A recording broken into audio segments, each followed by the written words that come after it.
Hello. Oh, there I am. Making sure that the microphone's responding and everything.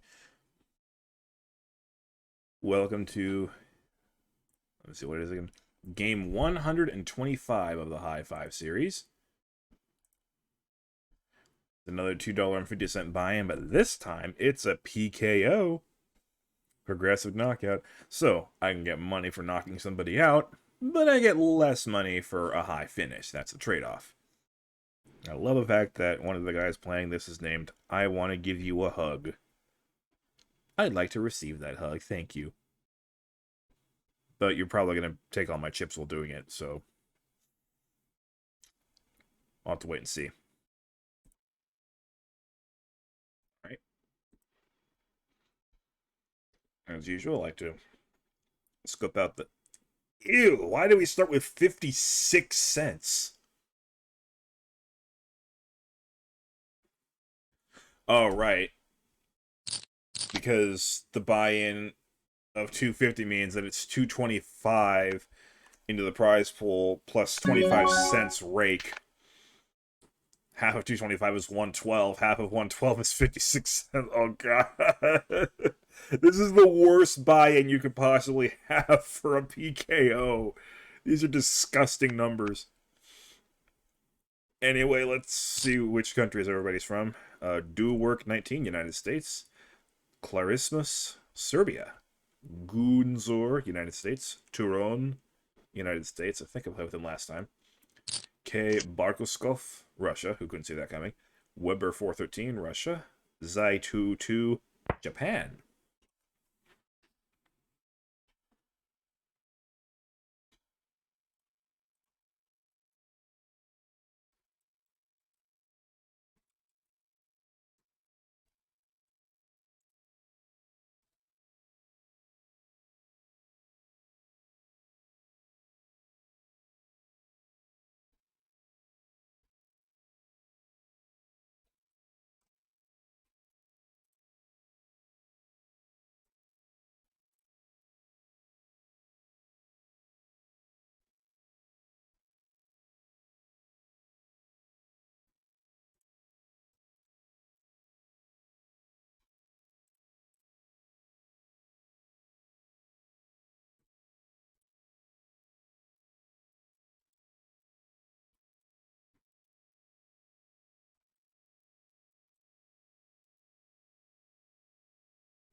Okay. All right. Suited connectors, but early position. We have discovered from Poker Wizards that this is not recommended by Chris Ferguson. And we have a knockout already on the first hand.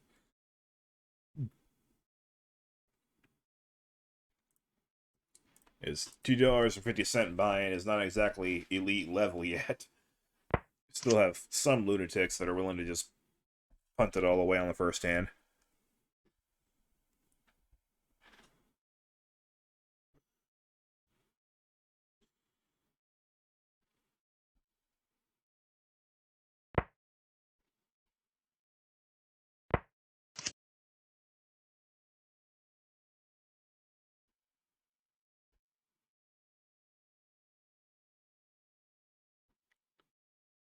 I'm serious. Looking at these 56 cent um PKO numbers is making me physically ill. I hate these so much. Remind me never to play a $2.50 PKO ever again.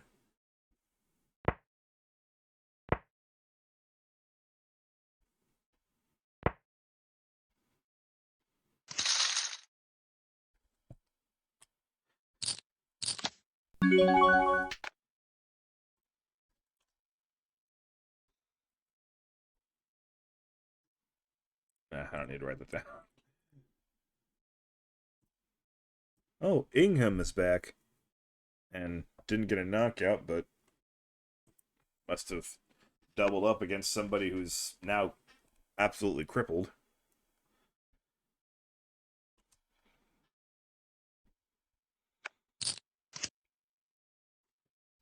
Yeah, I didn't see any lunatics at the $6.60 level.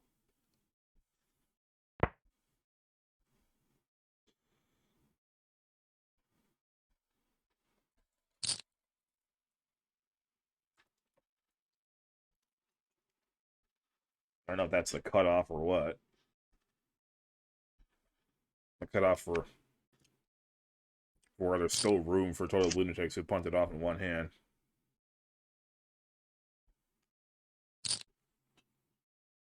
Of course, this is America's card room, so the concept of lunatics punting it off on one hand really goes for anything as long as late reg is open for 5 hours in every single tournament. It's open for 4 hours here. That's still way too long.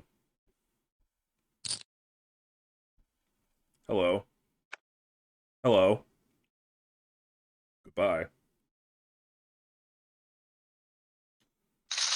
I told you guys that aliens are very popular here. We have 3 aliens at this table.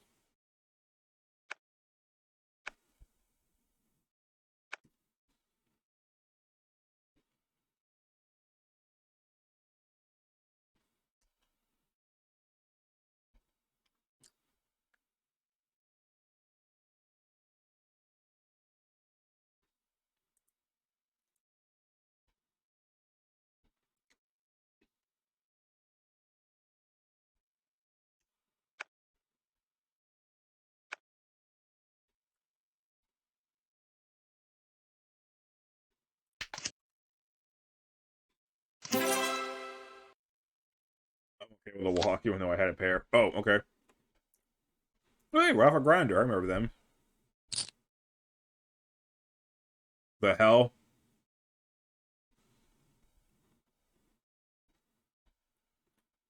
It's gonna be one of those tournaments, isn't it? I might not even post this to YouTube if it ends that quickly for me. Anyway, Good Bad Hank, Russia. Was expecting in the United States there. Taringold SV, Brazil. Yeah, good reaction. Rafa Grinder, Brazil. Debobo Sokara, Brazil. Bomber 01, United States. Kashade, Belarus. Sam V, United States. And, oh yeah, then there's me.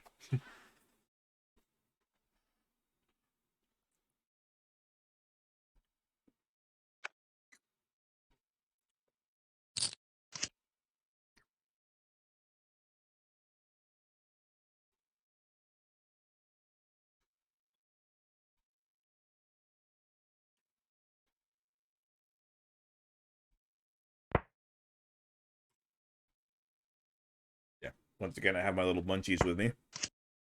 This time in the form of Skittles. Because I had half of a Subway sandwich for my main course for lunch, so I want to make sure I've got plenty of, like I said, munchies to keep me going.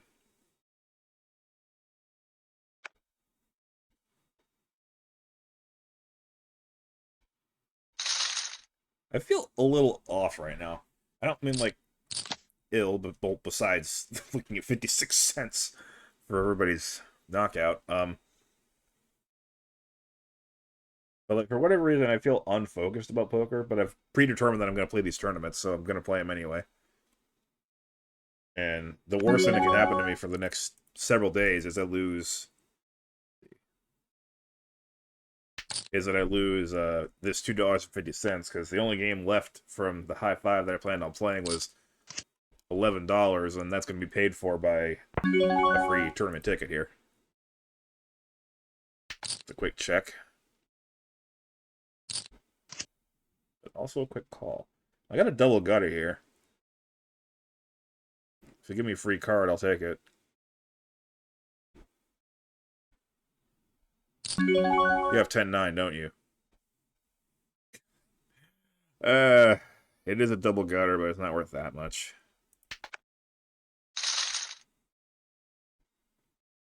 Or maybe she has, I don't know, like Queen 8 or something. Oh god, this already?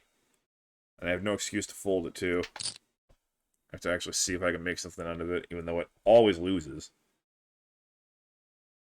Alright, Black Monets. 6. Argentina. Colander, United States. Bolin for cheese, United States. I tried differently this time. I'm going to play defense. AMR, BT, Russia. You could easily have a draw here. I have 9s. Oh my god, I'm going to win a hand with 9s.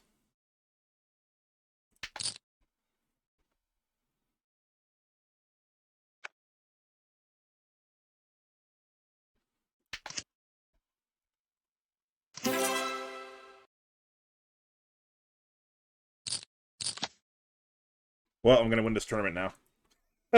I joke.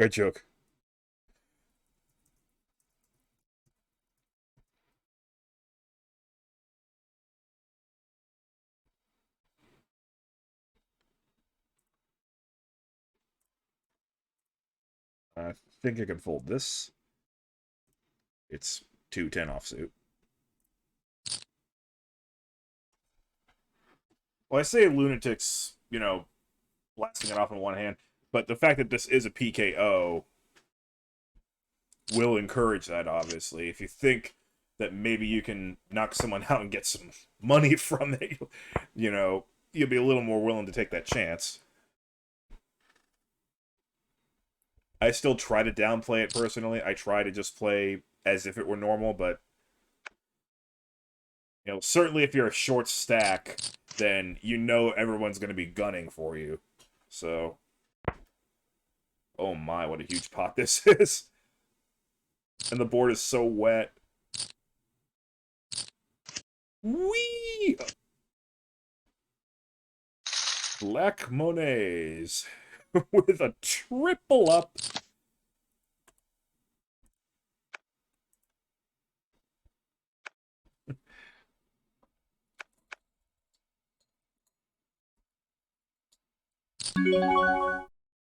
Oh, that's way too much for my 9-7. Milk Dud 33, Canada, welcome. Trying to remember if I've ever had Milk Duds.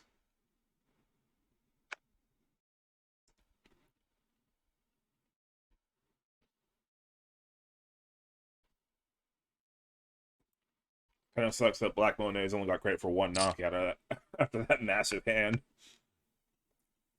But I think he'll take it. He's ready to, you know, knock out whoever's next.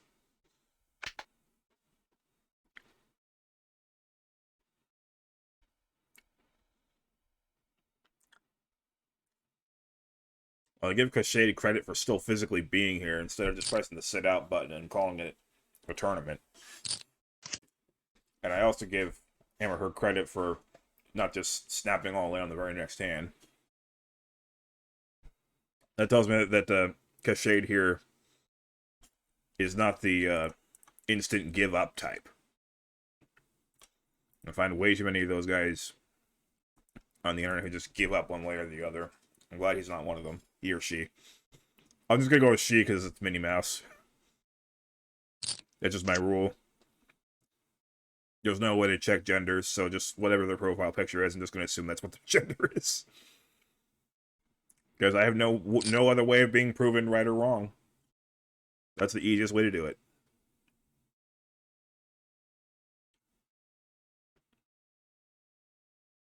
So Milk Dud, for all I know, is a girl.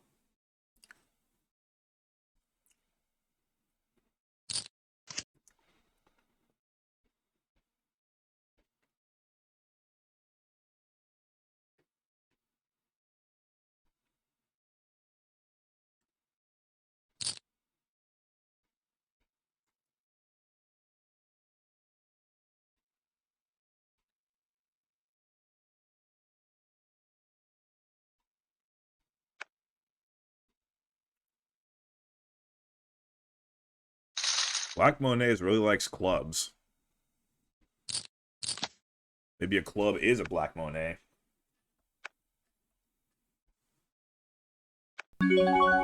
Sort of hoping for the all-in there from Cashade, because I actually do have a hand that's worthy of calling.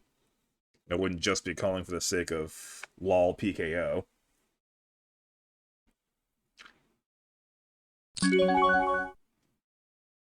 Don't like that, but I have enough to keep playing. Oh boy.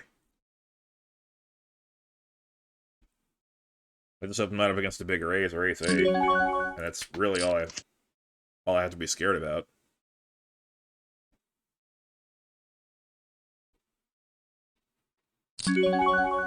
Okay. Just no queen. Boom! Money! Thank you for that. Yeah, throw poop at me when I had friggin' trip aces. And you vastly overplayed your queens. That whole hand was your fault, but it's actually my fault.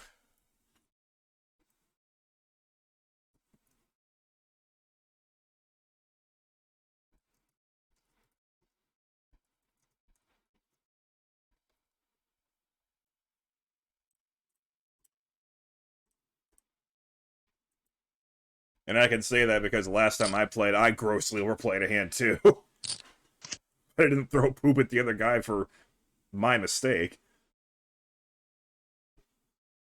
Acquire 30 from Portugal, welcome.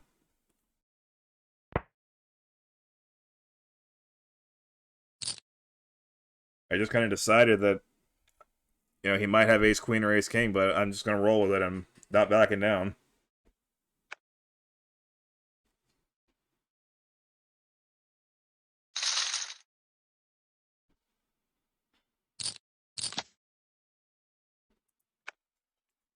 But you got to adjust to different situations when you play online poker, and in a PKO like this, you know, you have to be a little more willing to roll the dice than you ordinarily would.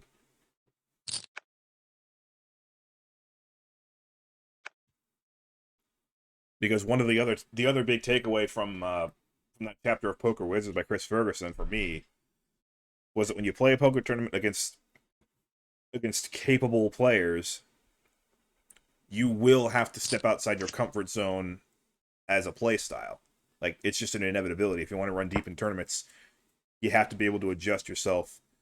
So the best thing to do is just widen your comfort zone, play different styles, and, you know, understand how to react to certain situations so that you're more comfortable when you do it.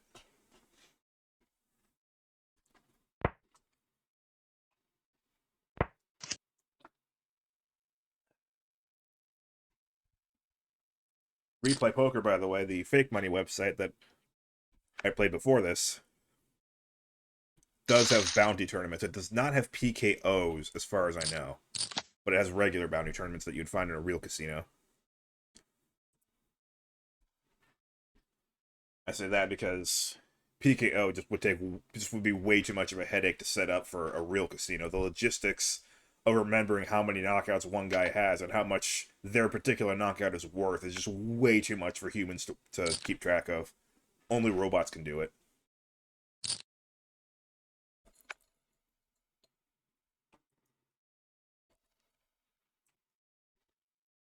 Regular bounty games are just a fixed number for every knockout. And I think, I could be wrong, but I think they only take a quarter out of the main prize pool for the bounties to be fixed knockouts. So finishing in a high place, you get 75% of the prize pool for it.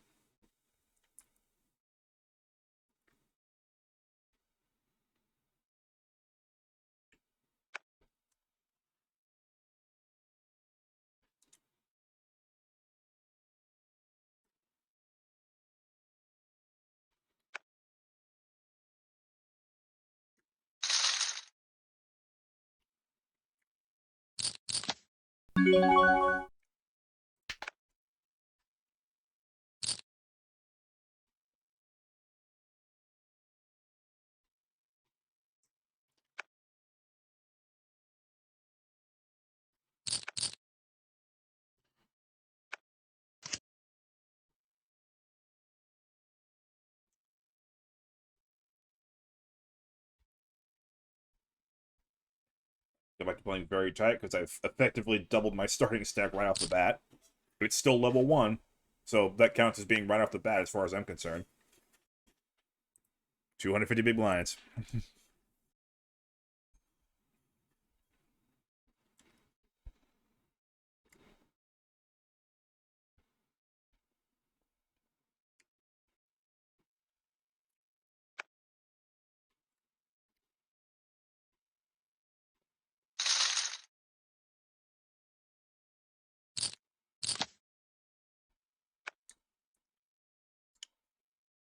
I should watch myself, because if Black Monet's and I happen to get into a massive cooler, then he can take me out and earn 84 cents right there.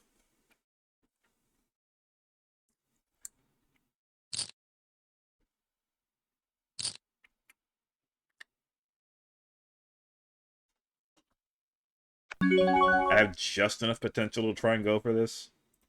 I just really hope it doesn't get re-raised.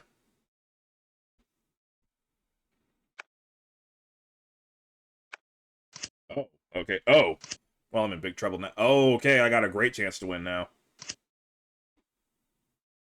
Queen, Jack, or 10. That's not a club. Ooh. Another 56 cents for me.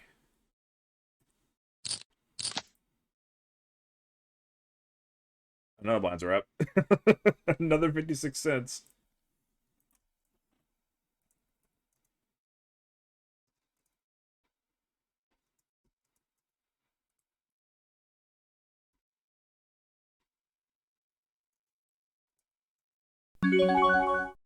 No.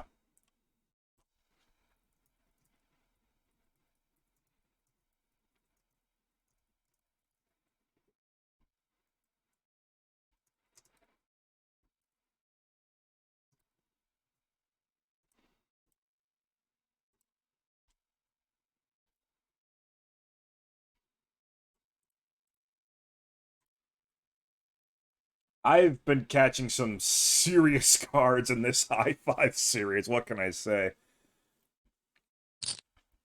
I keep coming from behind. I got $1.12 on my name right now. Los Lobos Dos from Georgia, which I don't think it's a Spanish-speaking country. I don't know if they have their own language or if it's Russian or what. I don't know. Couple sevens. I don't like 3-betting with middle pairs. I'll just call and see what happens.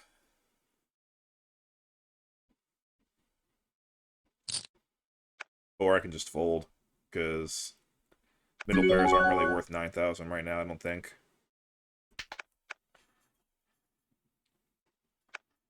I'm really not going out of my way to participate in these pots.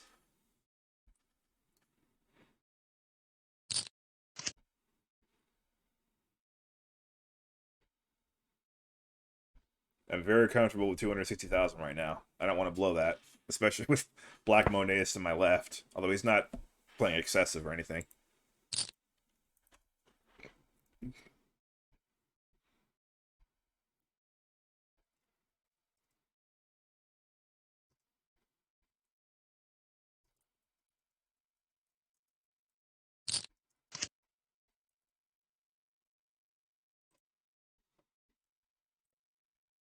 He clearly likes stack preservation, which I can applaud him for.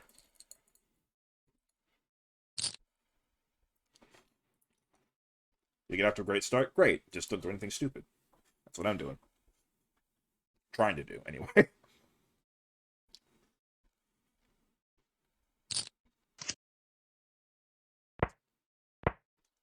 Oh, my pocket sevens actually would have ended up... Yeah, they would have ended up winning. Queen.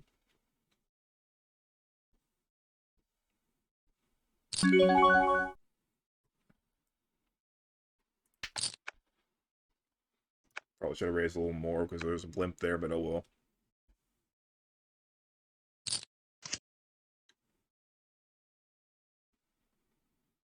Hopefully he just doesn't have an ace and I could take it.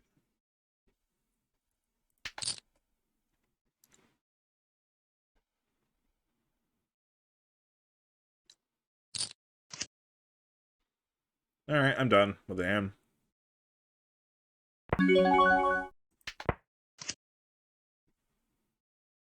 Or am I?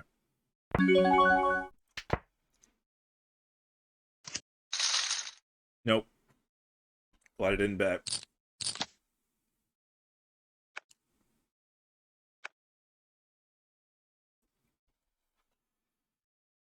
Yeah, if indeed he still had that ace, then obviously I still lose, but... you know. The reason I said or not is, like, you know, what if he leads out for a smallish bet, then I'll call that. But I'm not going to lead out myself with just the king there.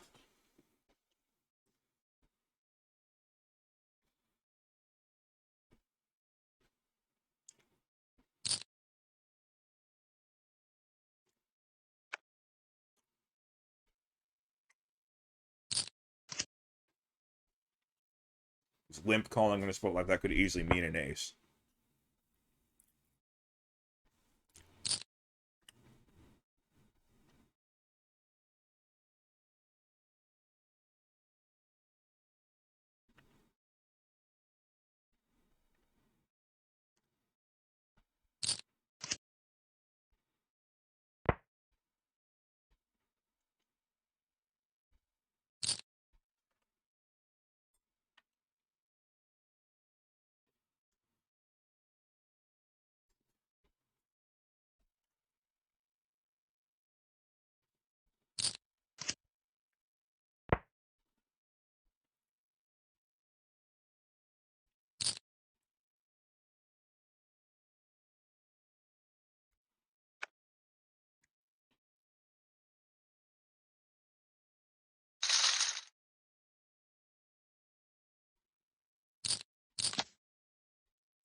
I think I can pass on this.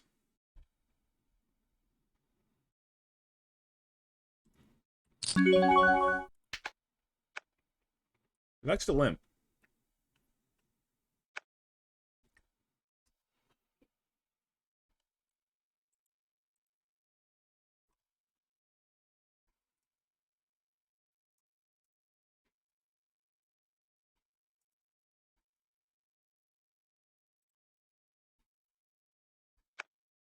I might be wasting my note by doing that. I might always edit the note later, but oftentimes I just won't bother.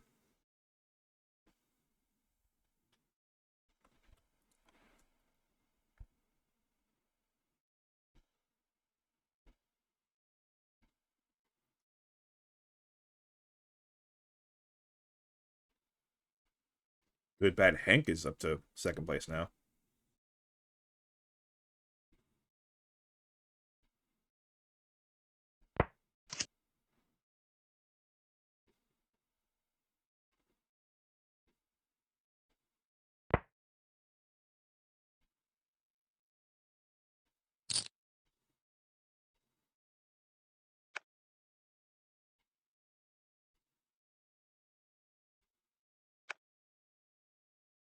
Dibble. Oh yeah, really hard to pronounce guy from Brazil's #1 now, and somehow hasn't gotten a kill out of that.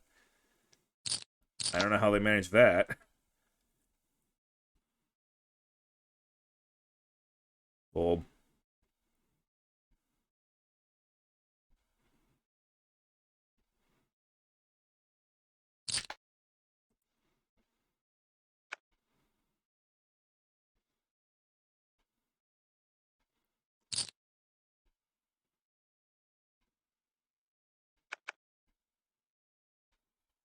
Start the game with 125,000 and the first level at 260,500. I'd be hard pressed to do much better than that ever again. Of course, it helps when the level's 20 minutes long.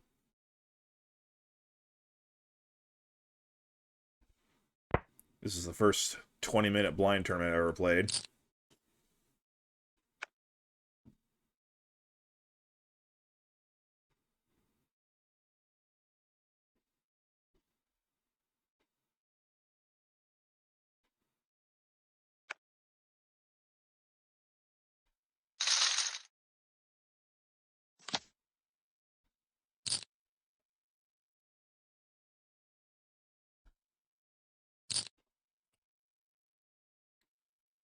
Another table. EO, Belarus. Palapa D, Russia. Omiran, Ukraine. Crime Wave, United States. Hash Hash, Russia. Yusha, Argentina. And we already seen this guy, Brazil.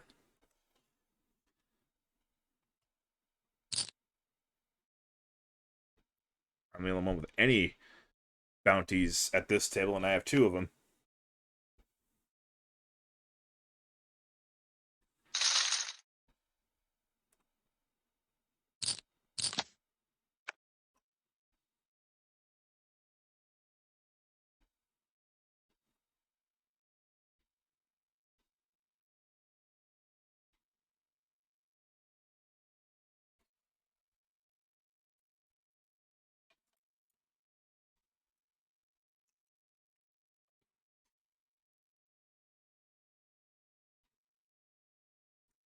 I don't know if anybody else out there can vouch for me, but I like to segregate the Skittles between like one half of my mouth and the other when I eat them. Not by color or anything, just like arbitrarily put some in the left side of my mouth and some in the right side of my mouth.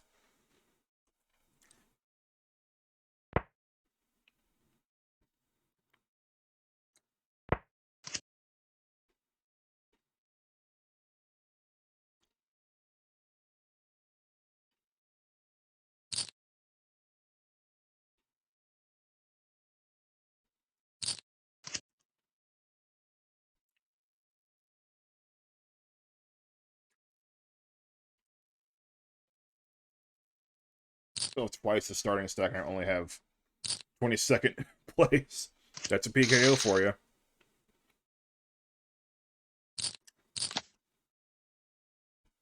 The Lon McCarran Memorial hand.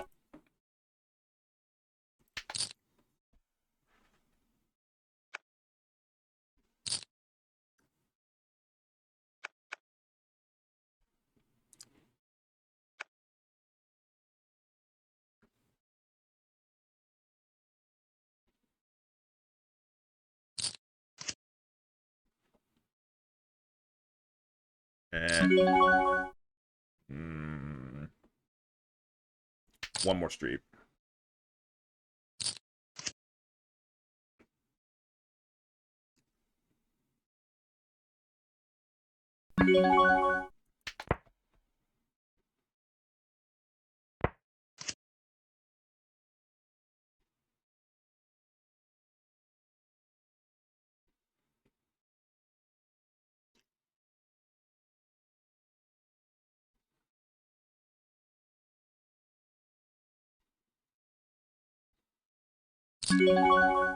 $36,000. I don't know if I believe you, but yeah. Doesn't make any sense. But I just kind of have to assume that an ace is involved somewhere. Jack 10 suited. Yeah, sure we can play that.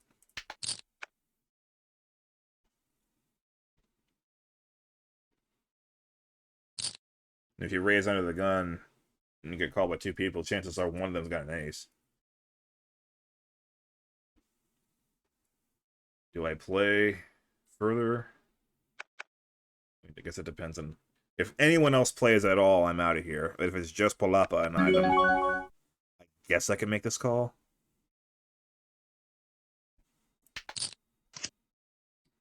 Alright, he wins this one too. No business at all trying to steal this one. Well, that kind of sucked. I'm down to 236.6k now.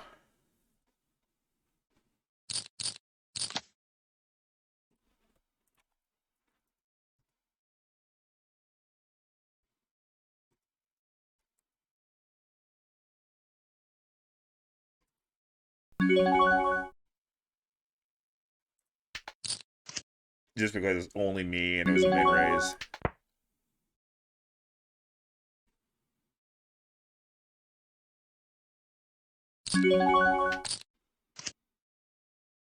I got a pair, I got something.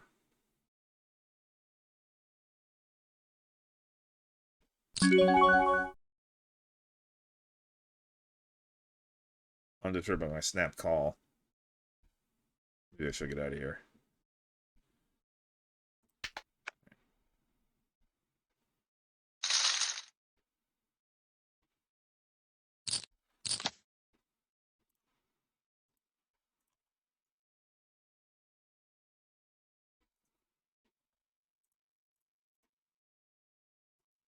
I really only played that because it was a mid-raise and I had a king.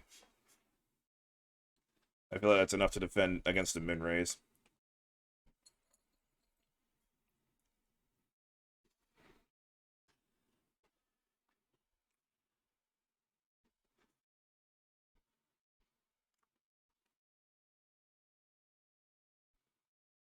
I'm still in fairly good shape, obviously.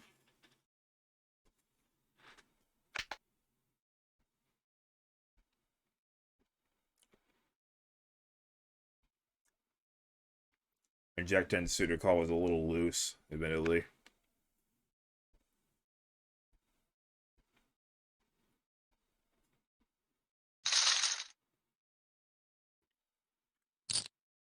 Other than that, I don't think I've done anything too wrong in this tournament so far.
Really wet board, not going to fold everybody out with one bet.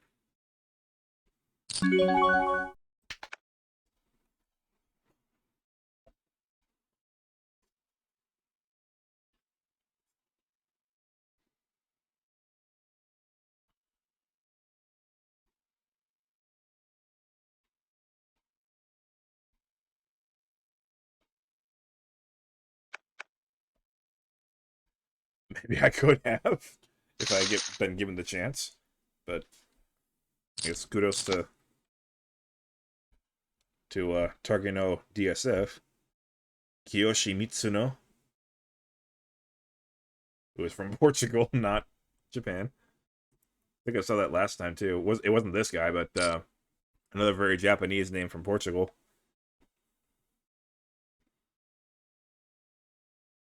I know there are a lot of people of Japanese descent in Brazil.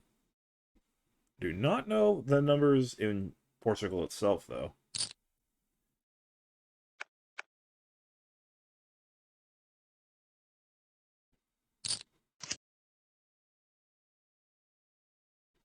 Putzaria, Portugal, also.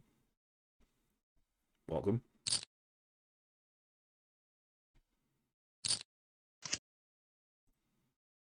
Welcome to Mario Kart.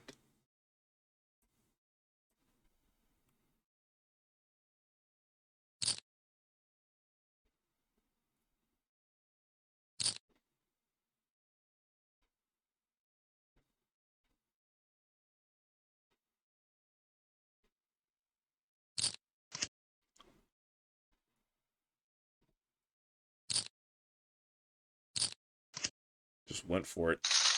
Oh, wow. Just a couple of jacks snaps it off, and it's good.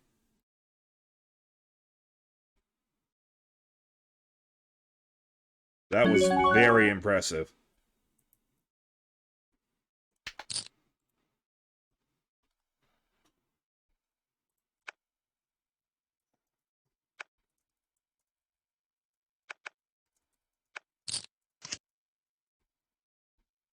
Oh, I wonder if she wants to bluff off the rest of it, because I'm certainly coming with it. God, please tell me she doesn't have 7-8.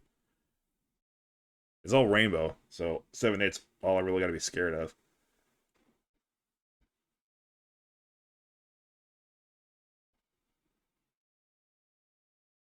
Or trips, I guess.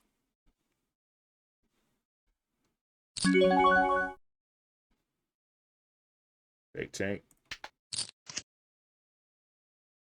Not the greatest card for me, but I'm willing to ride with it based on what she did last time.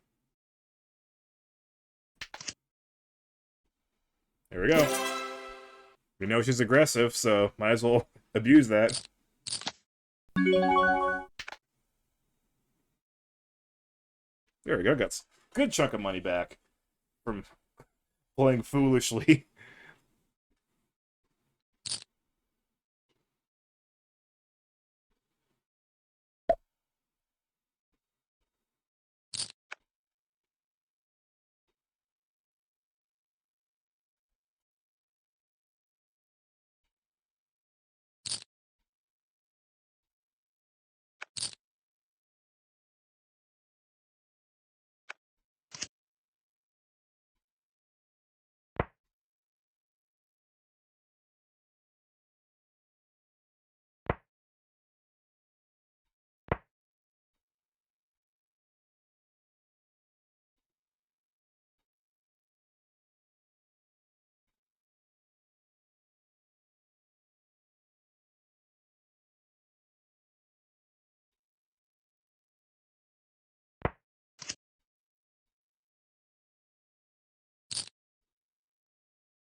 Hmm. I'm kind of waiting for Yusha to at least get a little bit back. Oh, level 3.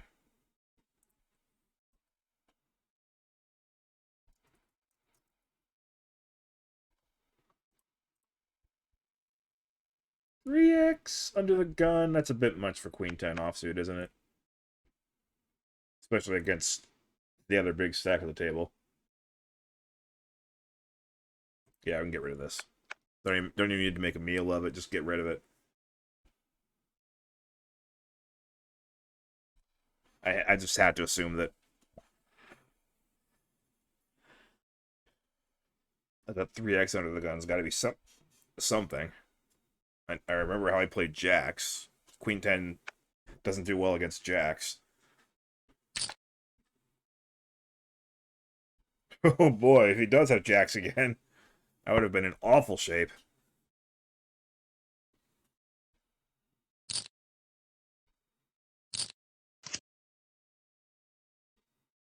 I'd be drawing dead against trip jacks.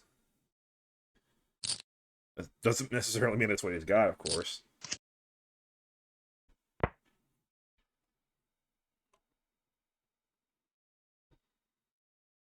He's certainly acting like it. Never mind, he does not have jacks full. He had kings, and I actually would have caught up to him. Oh well. Pre-flop, that sure was the right decision. Queen 10 offsuit against kings, yeah.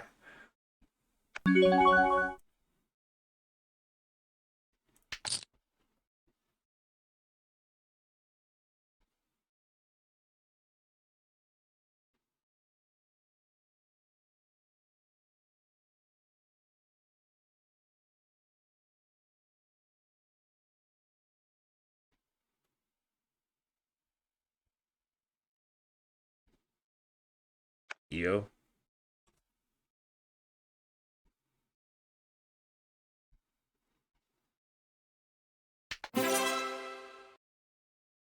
It seems like a bit of a waste of time, Bank. Well,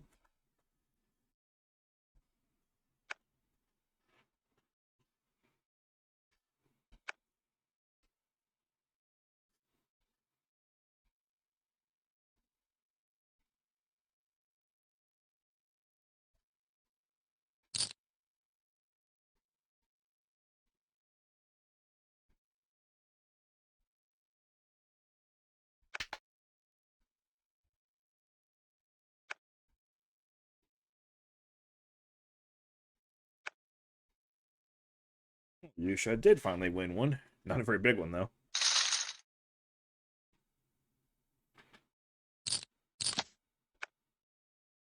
I think I can fold this, too, even though it's pseudo-connectors. Just not feeling it from the 5-7 of clubs. That's better than the 6-4 clubs that I like to play sometimes.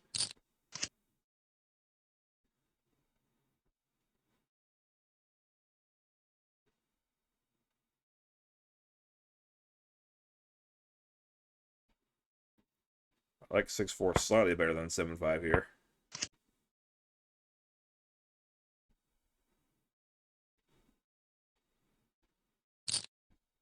I'm still drawing at a 7-card straight, or 6-card straight.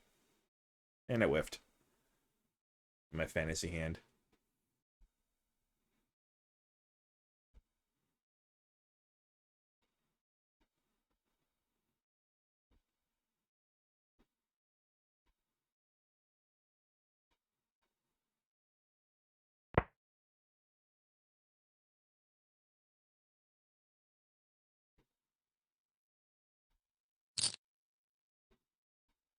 Another really, really big bet. Oh, that's right, she made that same giant bet when I had jacks. On the other hand, certainly feels, it smells like a bluff, right? And we know she's capable of huge bluffs. From what we saw her against EO.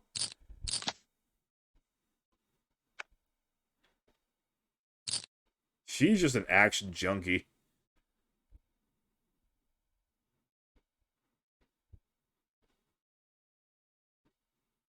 Alright. Let's see if I can keep my costs down a little bit here.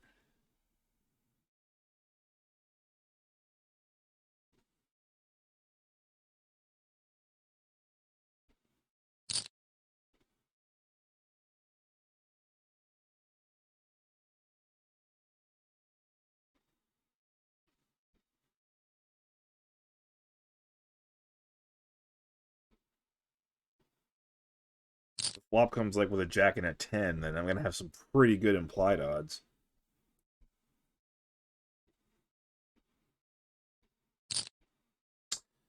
Okay, I won't be seeing the flop. But Saudia wants to end that for me right now. It's 15,000 more. Snap call. Oh my god. She just wants to play every hand. I think I'm done here. Looks nice, but against all that action, there's just no way I'm ahead. Might be ahead now. But this is the exact same scenario that I completely overplayed my king-queen in the last tournament, right? Do we really want to repeat history that quickly? With the 2 spades, too. Even with the 2 spades. Like, it's the same exact setup. Wasn't ace-queen, but it was ace-ace this time. Are you kidding me? I actually would have sucked out. Oh my gosh. I think I can fold this.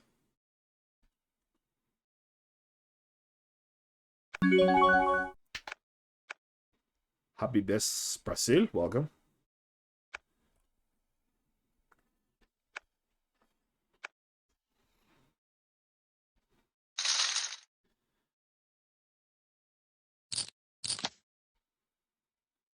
Maybe I should have been the one 3-betting. Oh, wait.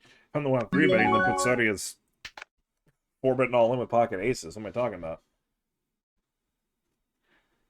And I'm not calling an all-in from aces. That would have been, what, 96,000?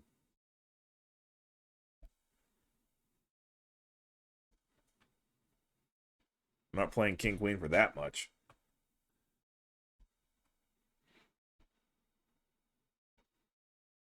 So, once again, I clearly made the objectively right decision free flop. It just would have happened that I would have gotten insanely stupidly lucky and knocked out 2 players.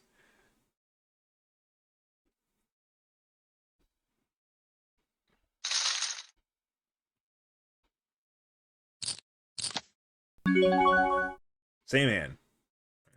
Well, that's the first break anyway.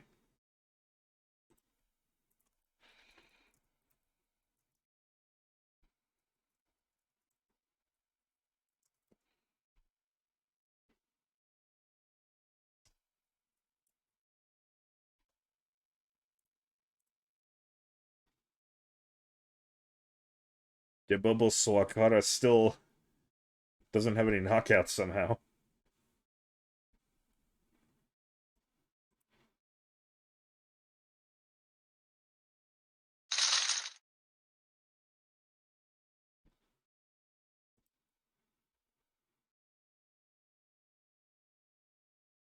Not making fun of them, I'm just kind of surprised and dumbfounded that they haven't managed that with a stack that big.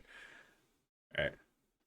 Yeah, I'm still going to film the first parts of the tournament for these Hi5 games, but as soon as we're done with those, and if I'm not playing the dime, which is only going to last 3 hours anyway, um, but if I'm playing a regular tournament from like after the Hi5 series, I will cut out the first 2 hours of it because they kind of don't need to be seen.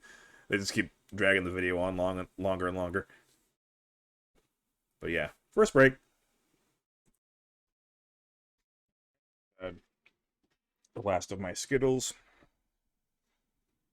Am having the last of my Skittles. That should be enough to keep me satisfied and occupied. So, from now on, I just have my drinks to do that. Got some water, got some Diet A&W. Time to get dug in. And I've already won $1.12 from this tournament.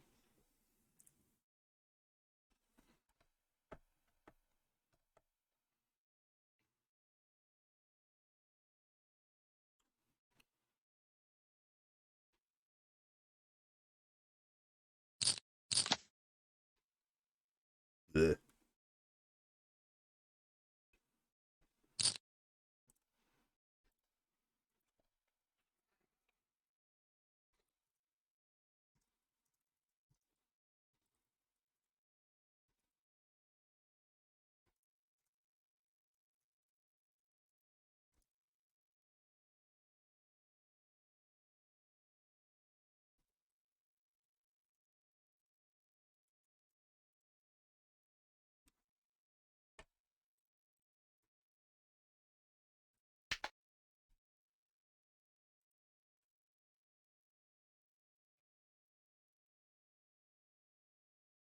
I can get 2 more knockouts before the bubble. That would be almost free rolling. You know, like PKO is like if you happen to get very lucky and off to a great start, then you can be free rolling before the bubble even hits. That'd be the dream. See the payouts up there. Of course, the field's not even close to complete yet.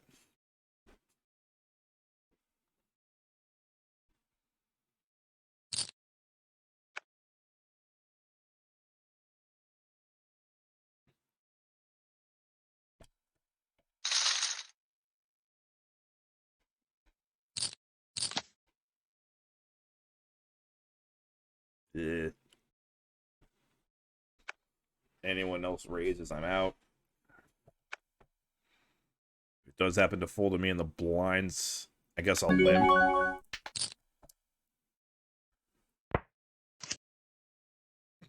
I don't think either one of us are going to believe each other on that board.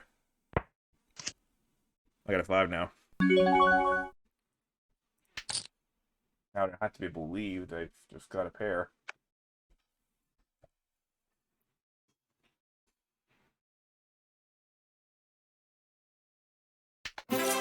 If you happen to have some random trash like 9-8 or something like that, then betting there ensures that he doesn't draw out on me. It is a hand. It's not a 3-betting hand, but I can call a raise with it.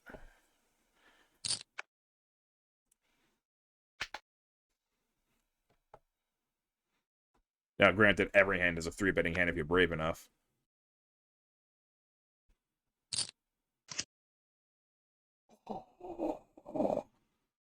Well, that's every draw in the galaxy.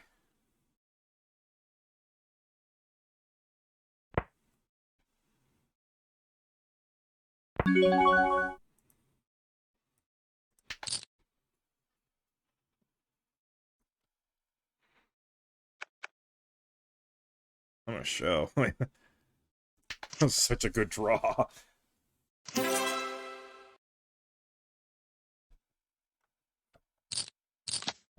That was a custom ordered flop for me. I can fold this one.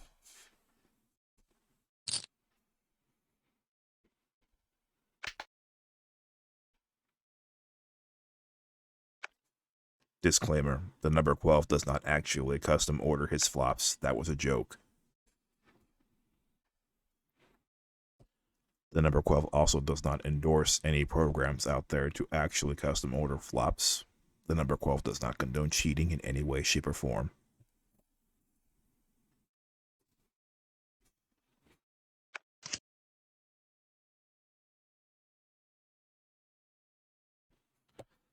The number 12 is stupid enough to actually have had Ali Imsirovic on his 2022 main event fantasy team because the number 12 gave up Twitter, therefore did not realize that he was, in fact, a cheater. So, I would not have made that pick if I'd known. Fantasy team, which is just between me and my mother. I've gotten her to become somewhat of a WSOP nerd, not as much as me, but we have our own little fantasy leagues for the main event. I've beaten her every time so far. She did pretty good this year, though. She got one of her guys into day 6.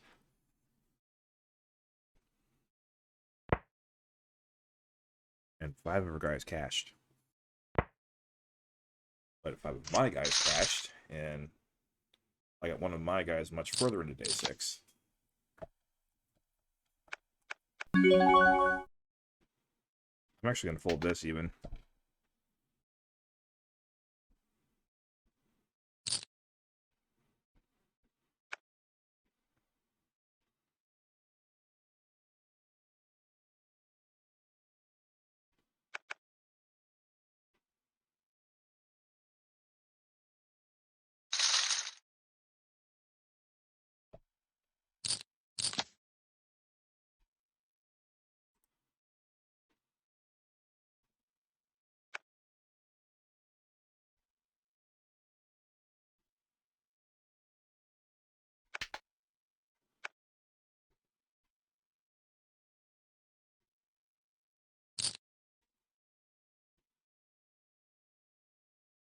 I want to give you a hug is in 9th place. Right on.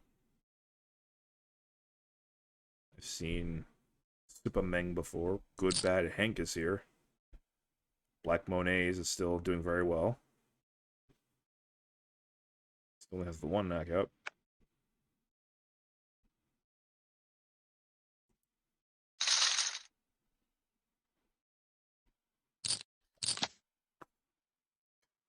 A little familiarity. Oh man, this is messing with my head. Like, these are all familiar players for me. Like, did our whole table just move, or... I'm back with these guys. Dat Girl Fresh is the only one I don't recognize from the United States. Welcome. I assume she's a late regger. Because she has exactly 125,000 entering this in.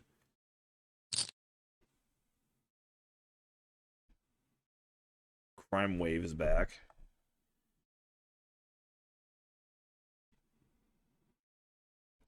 Did I move? I'll have to review the footage or something. Was I moved, or were we just like... This late reg girl just came on and like we're like, okay, let's just move this entire table over to her then.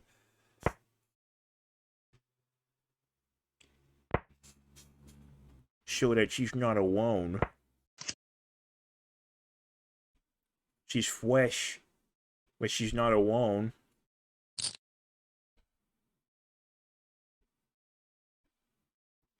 She just came out of shower. But she's all dressed up, ready to go out and meet all her friends. I'll stop now. I'm sorry. I'll stop.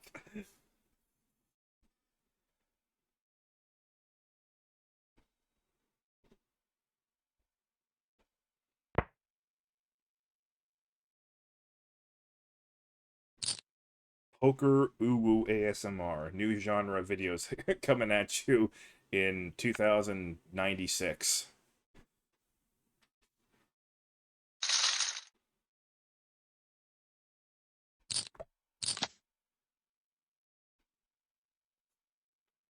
I think anybody who was watching this video just turned it off. Hey, anything to abuse myself when I'm folding a bunch of hands. Even a min raise, this is ugly.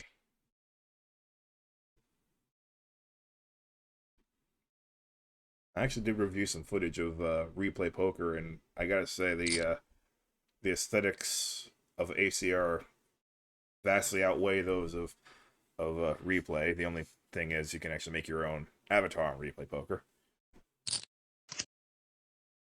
I still love replay, and I'll come back to it if I'm just in the mood for fake money and actual socializing. I'll always be thankful for it for being my introduction to playing poker against real people.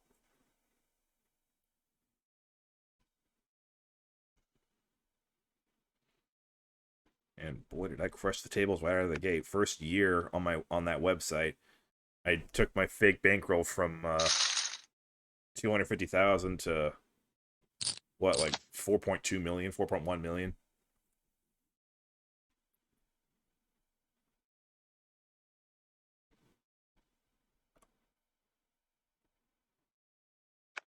I even managed to win a 250,000 fake dollar buy-in tournament there once.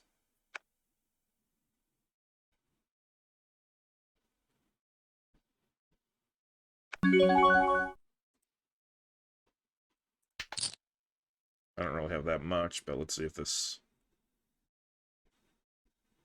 works. It does.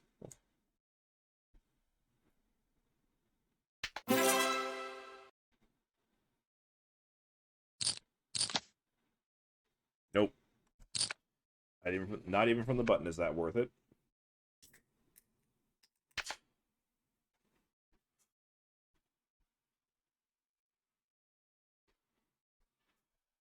Skills really tingle on your tongue for a while, don't they?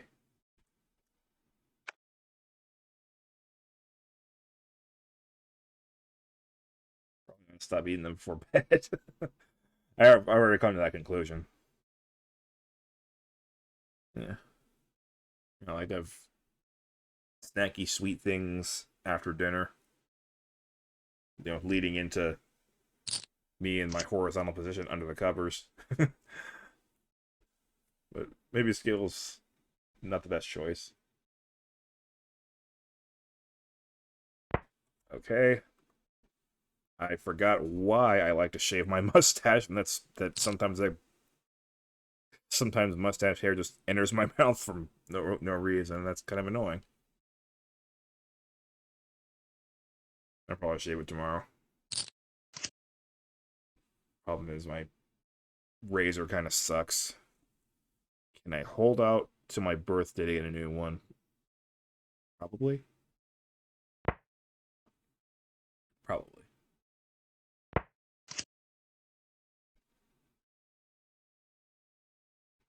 There you go, Debobo.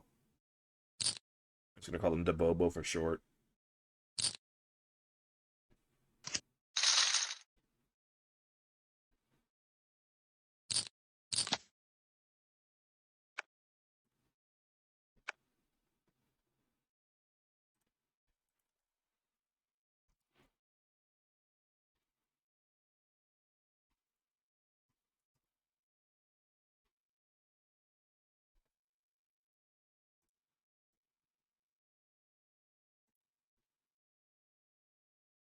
Nobody's jumped out super far ahead of anyone, but it's very tightly contested.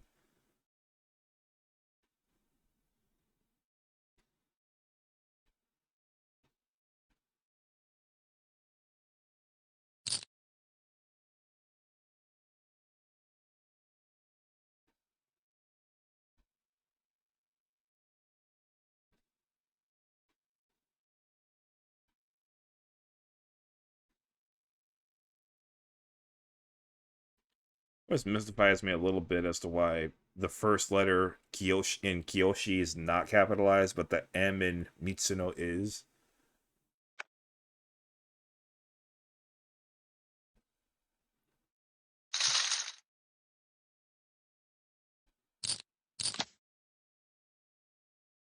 Bolts me, I'll play. If not, I'll fold.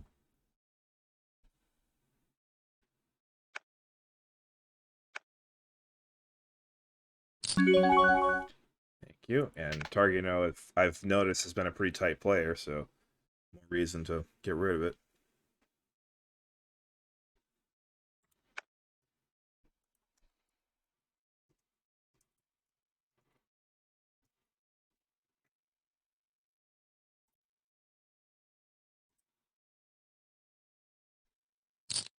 Like, Targino's holding frequency on the button is already enough to tell me that they're relatively tight.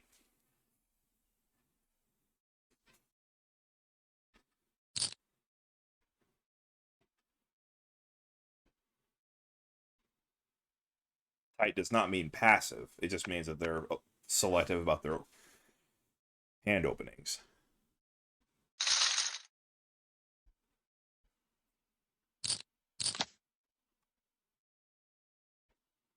That's almost enough. Actually, maybe it is enough.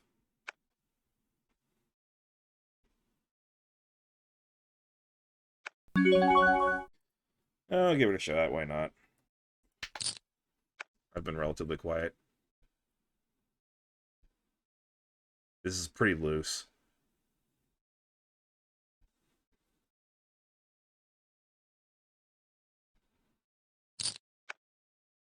Okay. Well, not fold it. Oh, definitely fold it. Alright, you got me.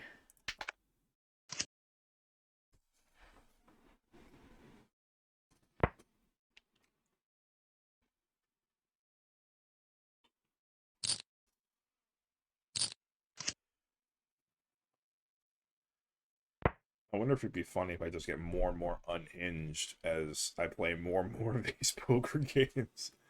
Based on what I was doing with that girl fresh.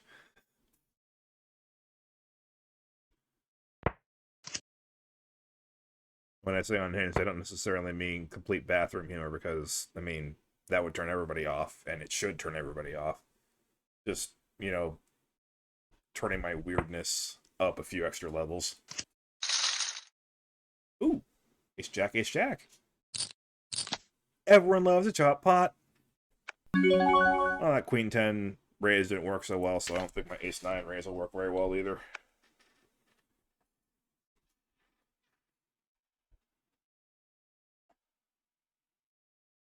Honestly, they're about the same for me as far as hands I like to play.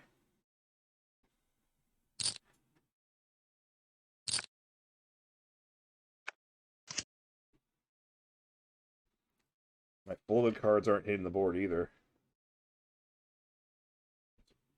I hope I haven't used up all my good cards for the whole series, because I've had a lot of good cards this series. But I kind of was hoping that I've saved a few for the $11 game coming up.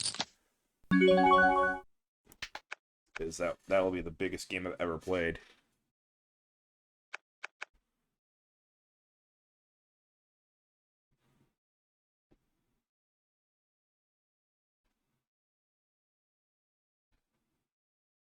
That'll also be a PKO.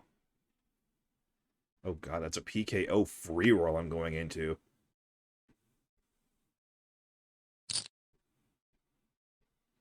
I mean, just one knockout, that's $2.50 more than I had before.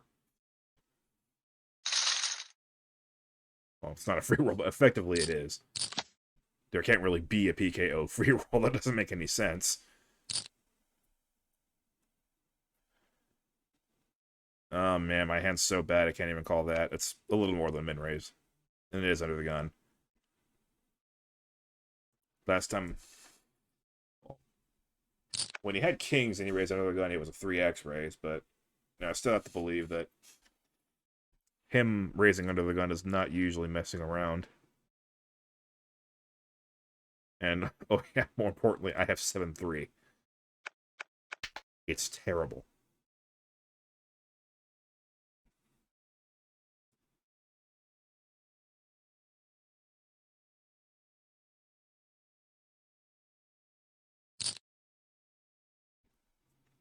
I've shown a lot of good cards, and not a lot of willingness to 3-bet, so 3-bet squeeze. Oh, I could have done it there, maybe. Maybe not.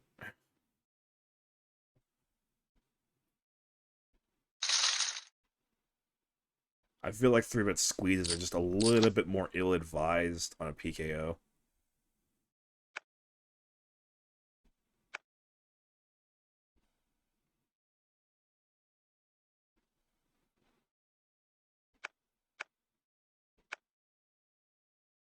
Alright, I'll be nice. It's sort of in my wheelhouse.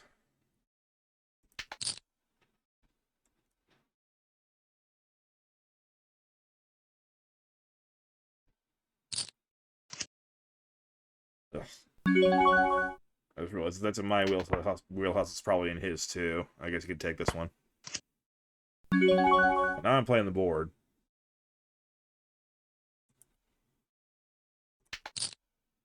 I always just disobey my own advice.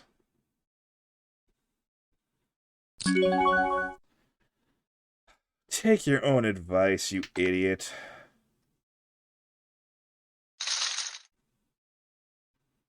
Let's say you can have this one. Just let him have it. Just don't spew off another 5,500. It's not that big a loss, but I mean, I'm not that far over chip average anymore. It's not like this. It's depending. Just call and see if I can develop something.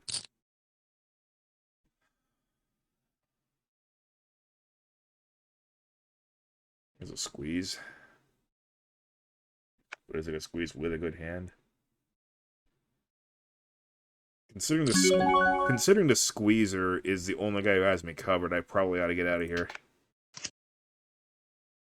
That would have been an awkward flop for me. I'm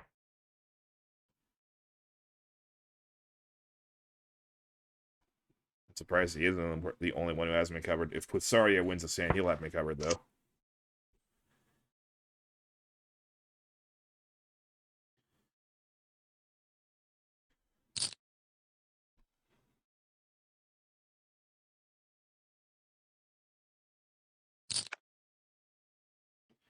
Putsaria might win the sand.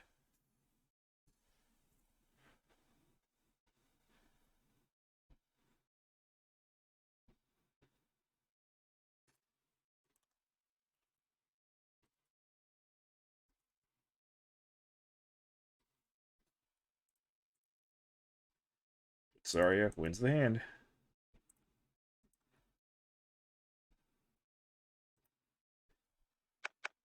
So I'm a little card dead, but at least I can afford it.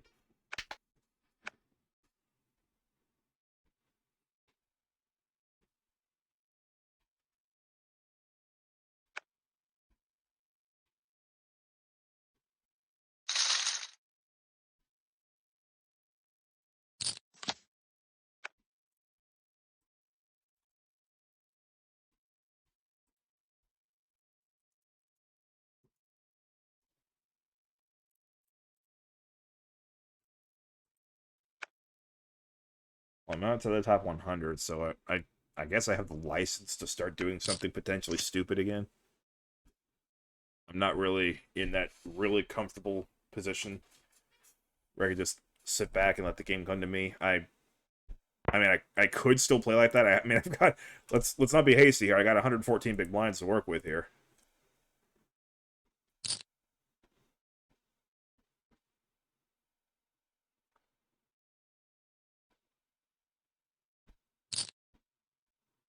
That's a very big shove. Ooh, there's a actually not that good of a draw.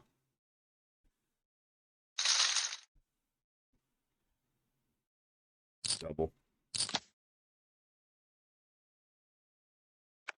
Wasn't that good of a draw, but I mean, it's PKO. I guess flush draws are good enough, even for only 10 high.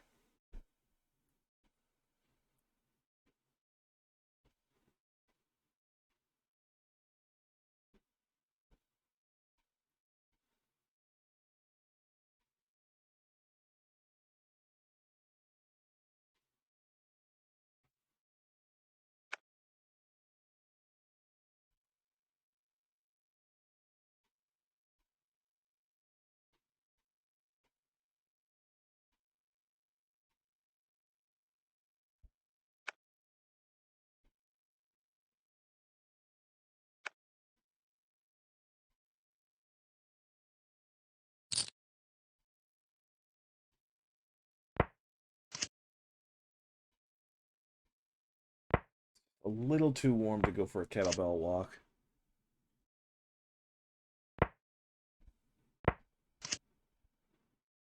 Maybe in the evening. 27 degrees is kind of pushing it. I mean, maybe I could do a regular walk, but I mean, I'd rather have the kettlebell on my hands for a little bit of extra effect, as it were.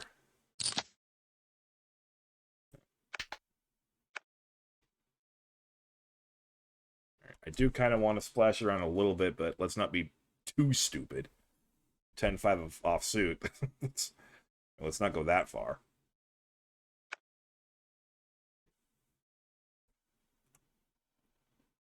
Colon Blaster. What a name. And there another one is on the board without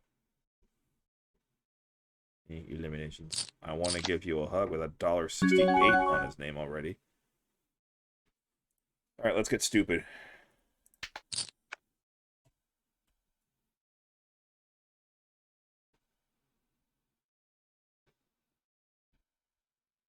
As long as nobody 3-bets, you can always have the backup plan of trying to hit a flush.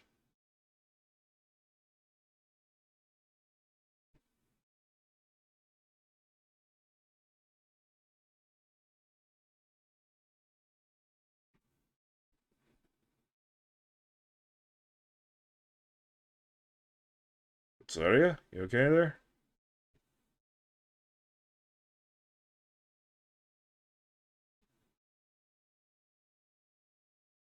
Are we having the sit out button issue? No, just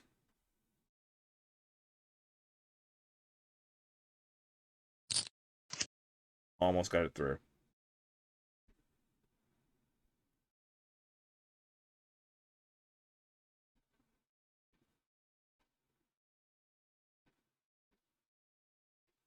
It's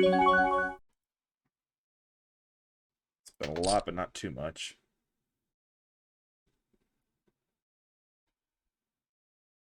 Oh, he's got some like the Queen 10 variety. There we go. Picked up with King High.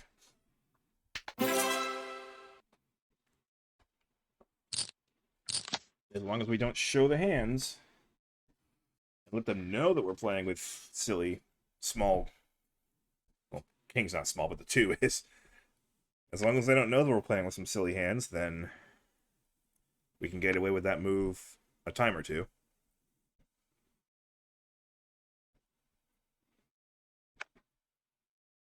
This time I do have enough to call a raise.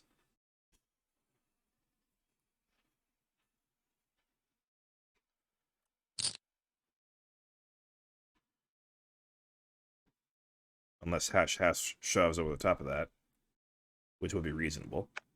Okay. We know Targino does not splash around much.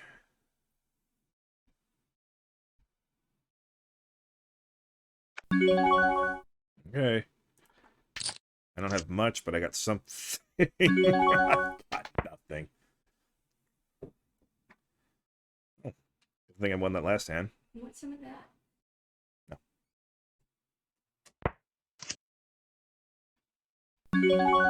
I did pick up a gut shot at the very least.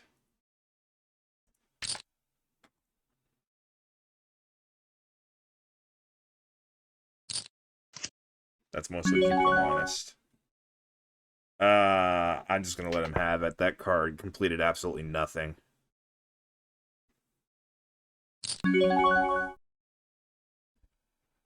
don't think I can bluff that card at all.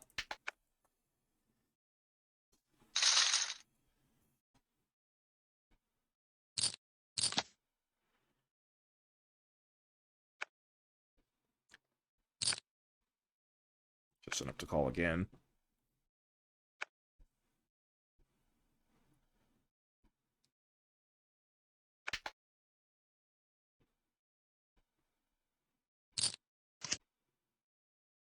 Jeez, where these flops are just from a foreign language.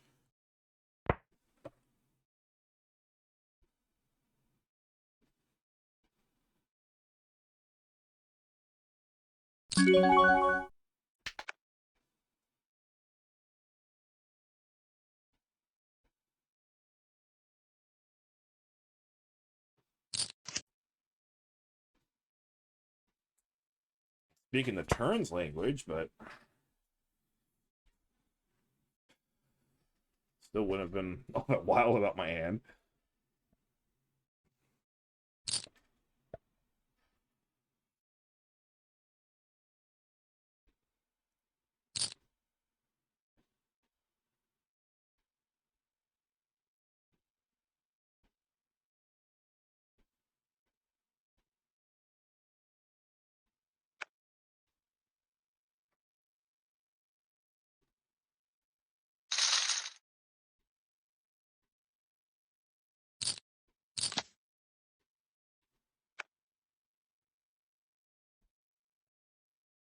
Other hand that I could play, I'm gonna choose not to though,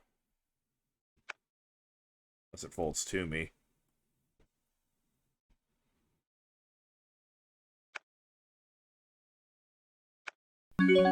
Fine. I mean, I'm missing all the boards, but at least I have something connecting. Maybe the board will be nicer to me this time. Thank you. No board. Oh,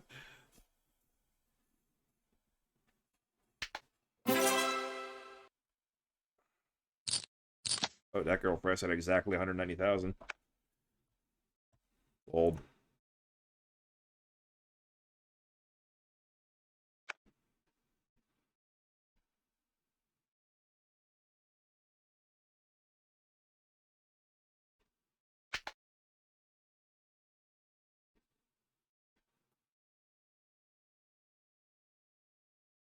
So for again, it starts at 105. Like after the next break, which is in 22 minutes, that's when I would actually start recording. You know, following after the next couple of days, regardless of my stack. If I don't last at least to the next break, I won't even bother saving it and putting it on YouTube.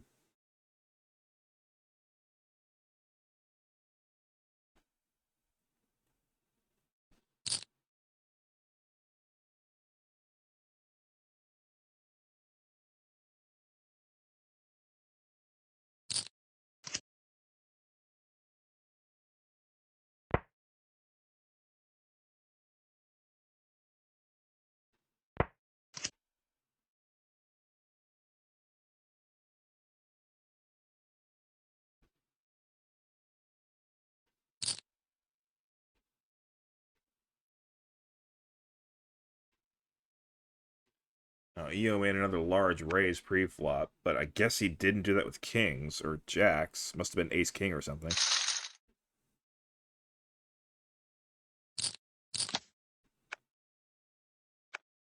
I had to say jacks. I have the Lawn McCare Memorial hand.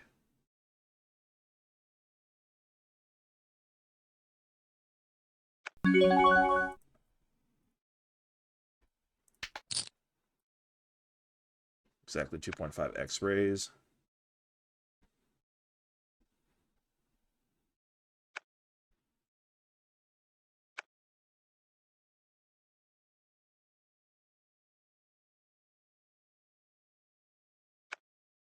Okay.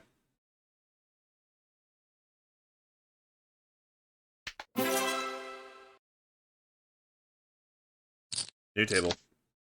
Oh, new half table, I guess. Bonya 22, Russia, welcome. John Soto, Venezuela, I've seen them before, welcome. Migra Rage, Uruguay, welcome. And Pure Intuition, Brazil, welcome.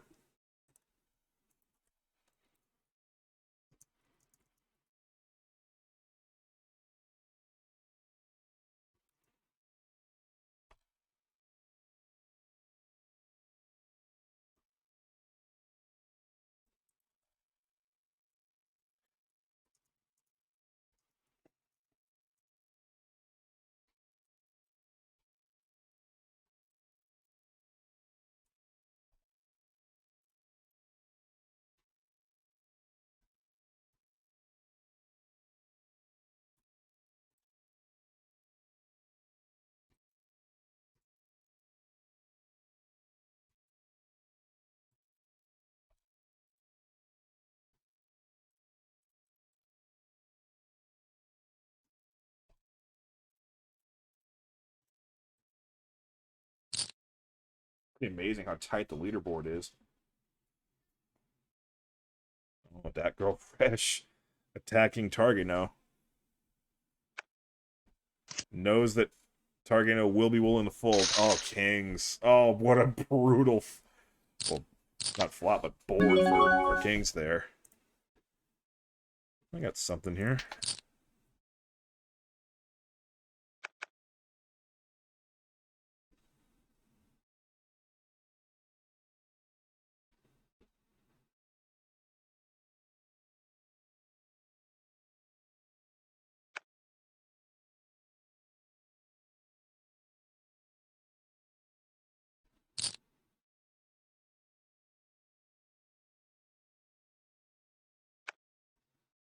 Really starting...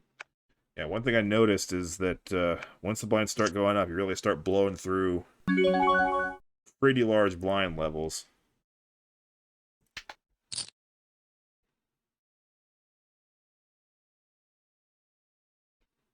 To make up for the fact that they're every 20 minutes. Right, pot control. Still like my hand, but let's at least keep it reasonable.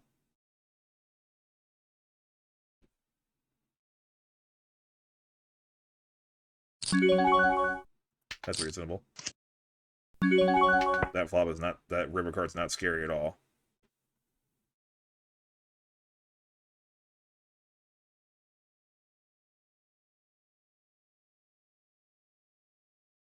We call the turn, I'll call the river.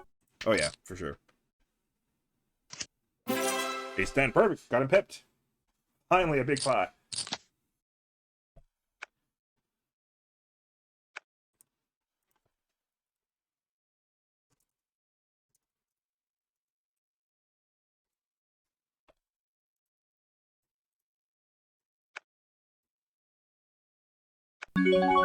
Just enough, I'd say.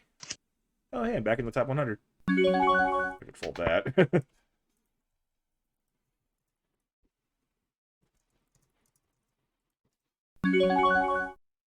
Oh, it checked. And I still don't see much upside in betting, but I can call a bet now. And what the heck. Maybe there's a little bit of an upside.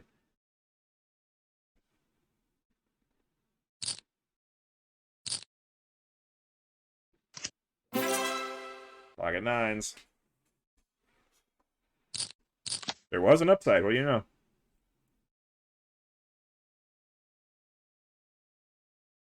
Here we go. Number 12 is not doing so bad. Let's fold this. Let's do 3.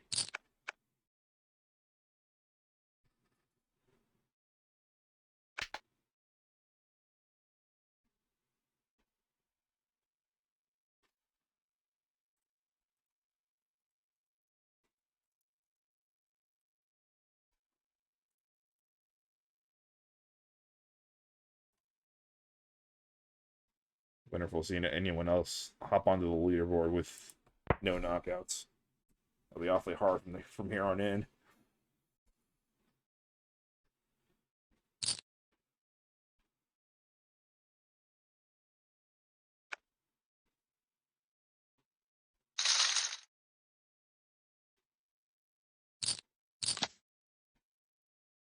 Good play, Jack 10. Good play. Not if target knows here, though.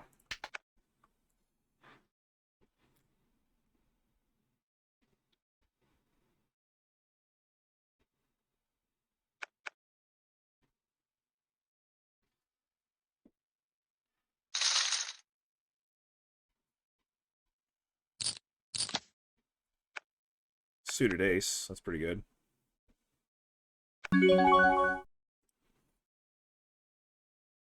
I get 6,200 instead of 6,250.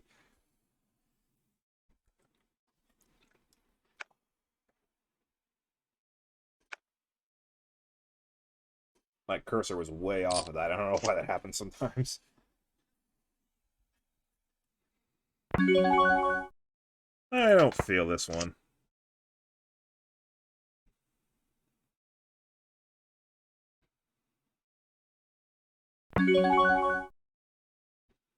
Well, they don't seem to be feeling it either.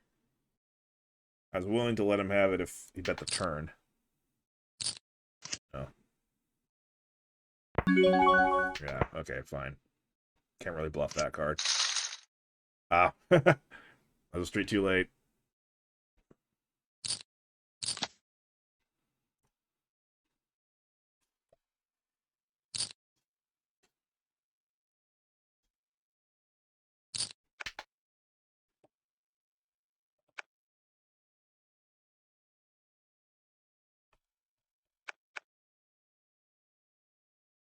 Lots of countries at this one. Okay, yeah, my 8-3 doesn't belong here. My 8-3 does belong here. Oh, it's still good. 8-3 wins. What's up with these, like, weird, almost pathetic Disney movie subplots? Anytime I fold in 8-3 because it's not good enough, or it doesn't belong here. 8-3 ends up proving that it does belong here. It is a true Disney princess.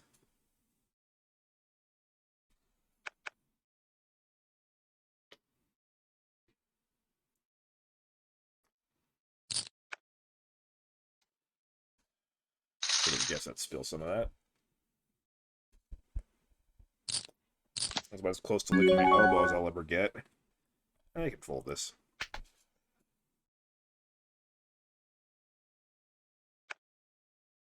Watch me work. From United States, welcome. Negro Rage with exactly 130,000. That's very satisfying. Oh, hey, my score ends with a 0.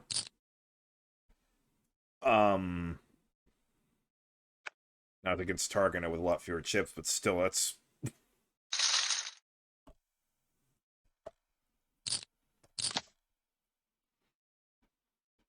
Oh, that's right.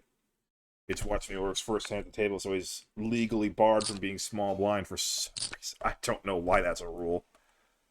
It seems completely arbitrary to me.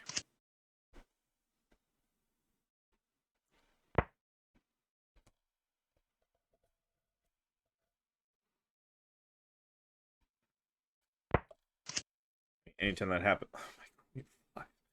Well, now at least my folded cards are working again.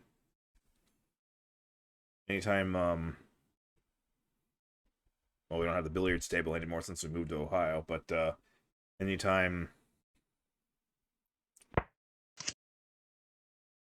that I was playing poker on the billiards table, because, you know, the billiards table didn't really work very well anymore, so I decided to repurpose it as playing poker with myself and different personalities to try and hone my skills.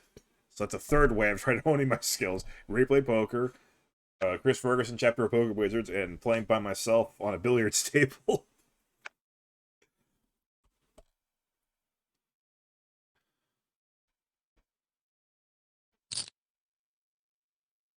And this is not good enough.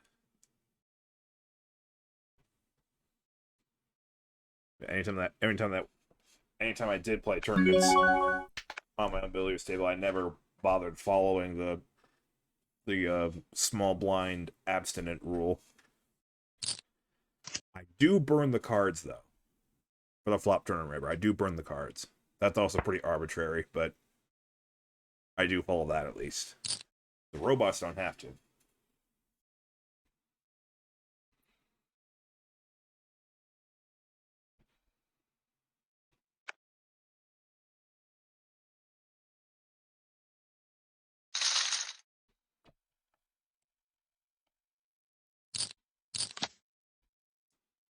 He's king. We've had a couple of jacks. I even won with 9s. My first ace king in a while.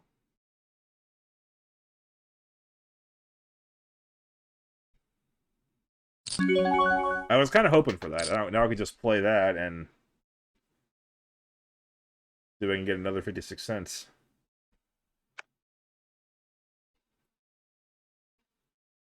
The pot's even been sweetened a bit.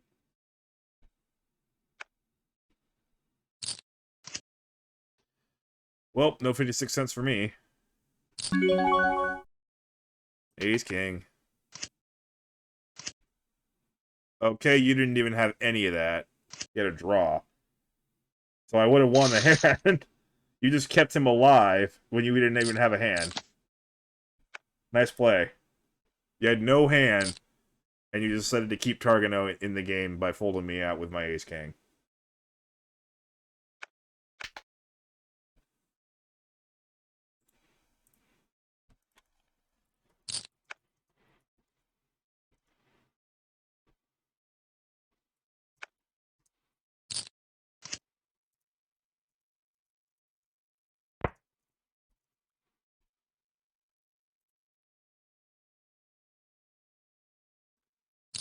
Those of you at home, never do that. Never. If you don't have a hand and other players all in, you have no business bluffing. There's literally no side pot to gain from that. I could have won that hand and knocked him out, but no. Now instead he's got a perfectly capable stack, and you still lost because you didn't hit.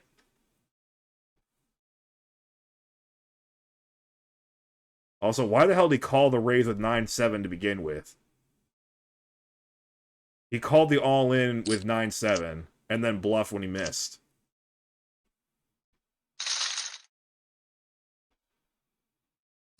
Oh, wow. This guy has no idea how to play poker.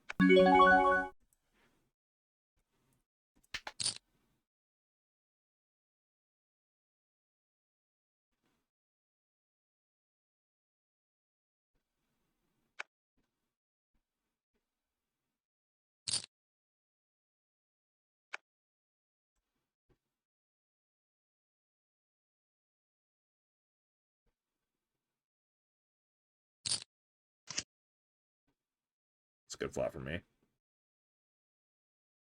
Might as well play it hard, because it's not going to be top pair for long.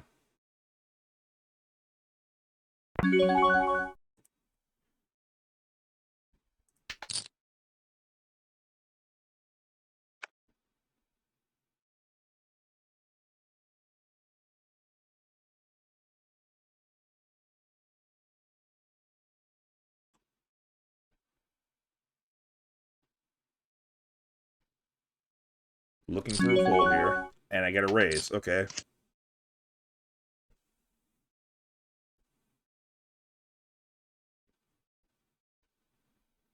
Does he have a draw? Or does he actually have it? I don't think he has an overpair. I think he would have re-raised me pre-flop if he had an overpair. But if he had a draw, that card just gave it to him.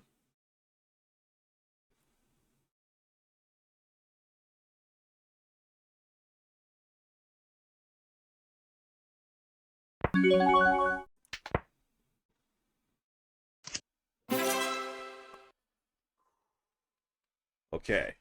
He was going for the wrong draw. I'm still okay then.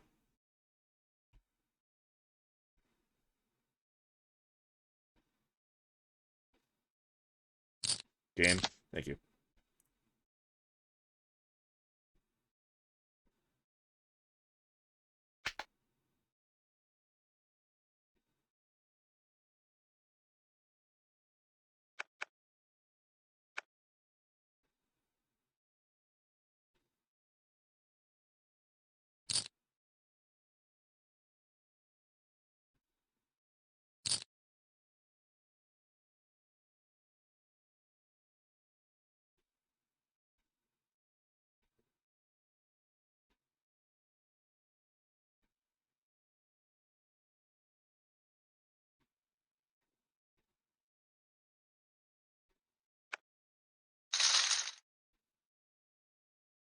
Oh, dealer-wise, United Kingdom. I forgot to officially welcome you. Welcome.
Oh,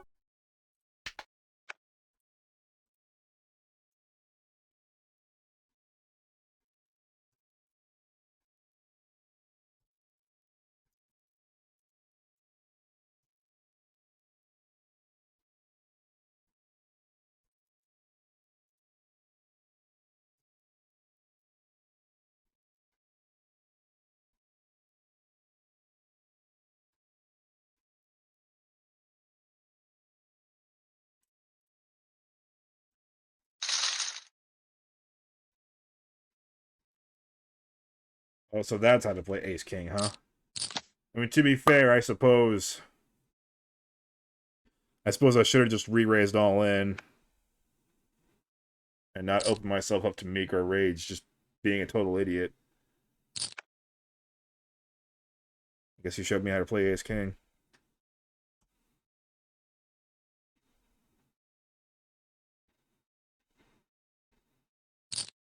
Because I'm serious, you don't do that. You don't bluff all in when somebody else is already all in and there's no side pot. You just don't do that.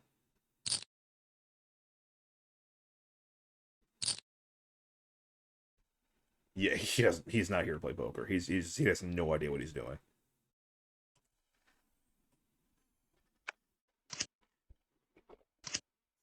Sevens. Dealer Wise has much, much worse, to be fair.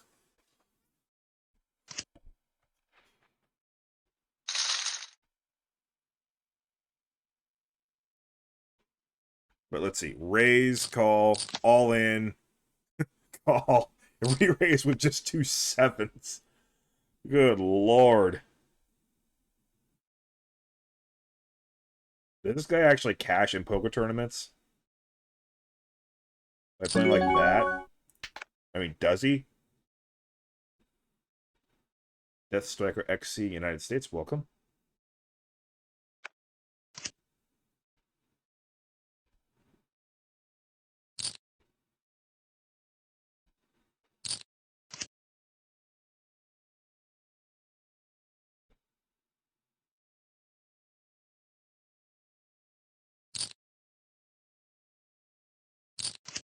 I'm far from a perfect player, but I think we can all agree that I at least know what I'm doing. I can't believe I'm the only person on the table with 2 knockouts, too. It feels like I should be surrounded by fellow $1.12 guys.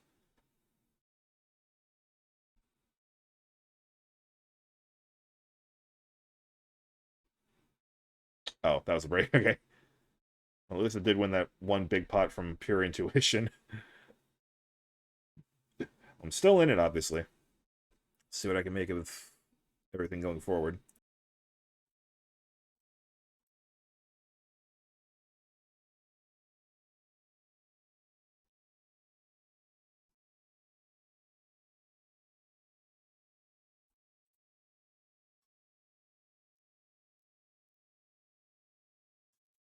I really don't know who to be mad at, Meager Rage or myself for not just re-raising all in pre-flop. I mean, everybody else had less chips than me, so I really don't know what else I was afraid of. I could have avoided all that just if I just re-raised.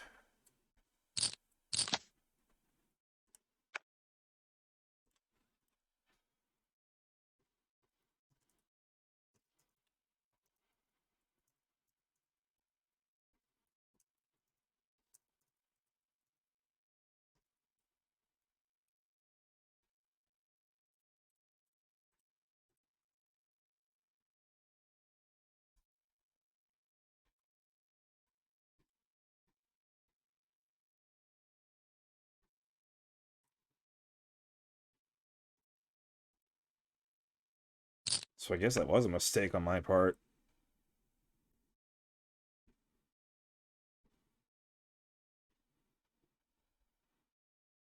Not at all saying that Meager Rage was even close and justified in what he did. But, I mean, that was awful. That was absolutely awful. Calling the only with 9-7 and then betting when he didn't have a hand yet.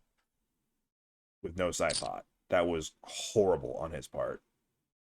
But I'm bad for it too because I could have just re-raised all in. I am not innocent. Only Targano is.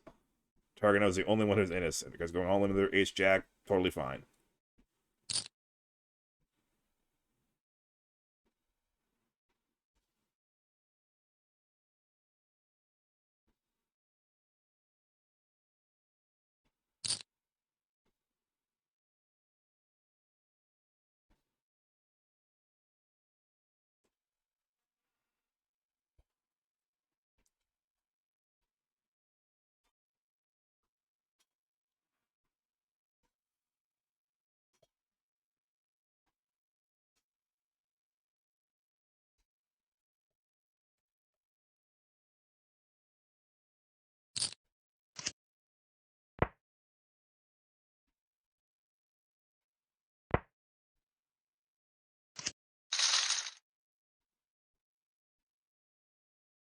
Huge pot.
Can we please move on to the next hand?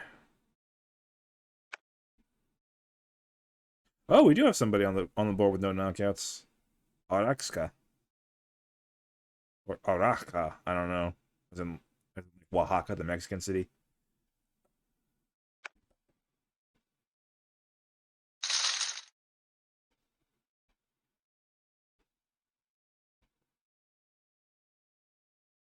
Oaxaca will always hold a special place in my heart. Not that I've been there, but I dreamed specifically about a major earthquake happening in Oaxaca, and then 10 days later there was a real major earthquake in Oaxaca. My dream specified that it was in Oaxaca, and then it really happened 10 days later.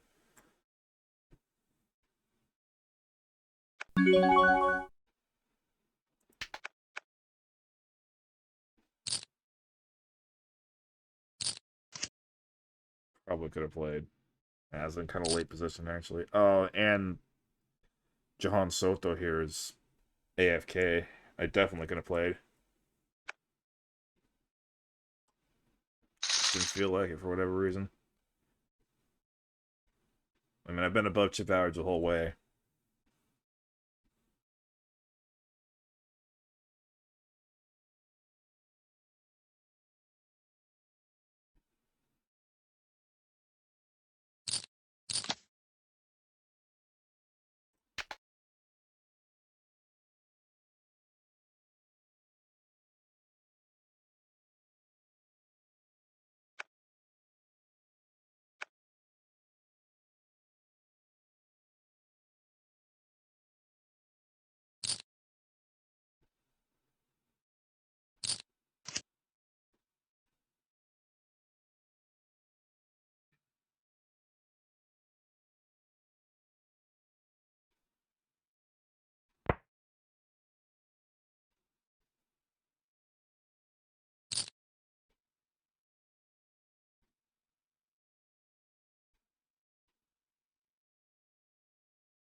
Come on. I tried this move earlier. Didn't work out very well. Queen 10 from early position.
I wonder if any casino in the world offers Hold'em but with two jokers in the deck. I'm not saying it should be standardized at all, but it could be an interesting little gimmick. Like, for instance, if you have like ace-3 of diamonds and the flop comes 3 diamonds, you could still lose to, like, I don't know, 8 of diamonds plus a joker.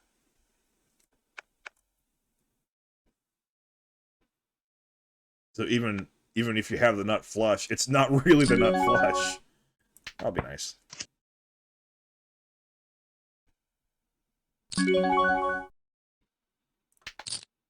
Hear me out. It's a pretty good bluff card.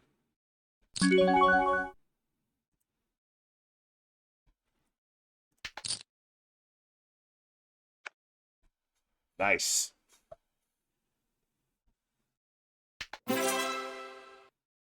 Saw a good bluff card and went for it.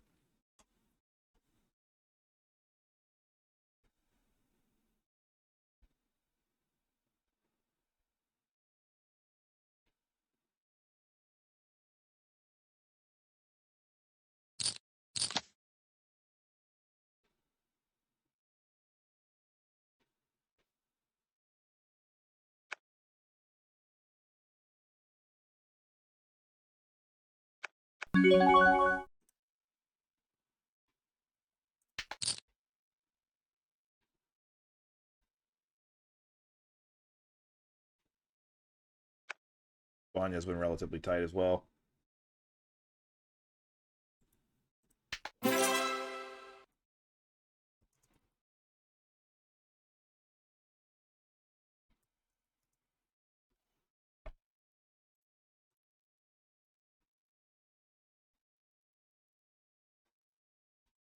Yeah.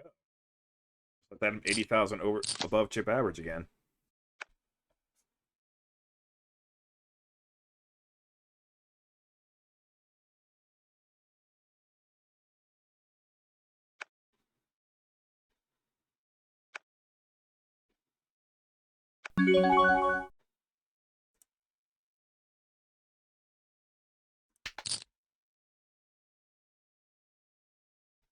Big blind is AFK, that's why I'm making this move.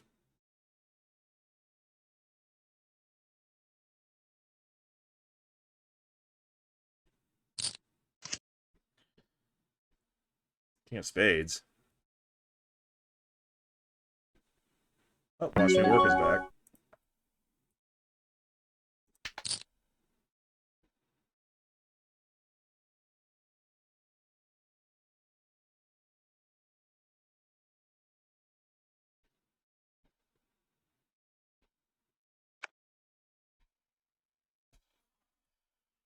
Three in a row for me.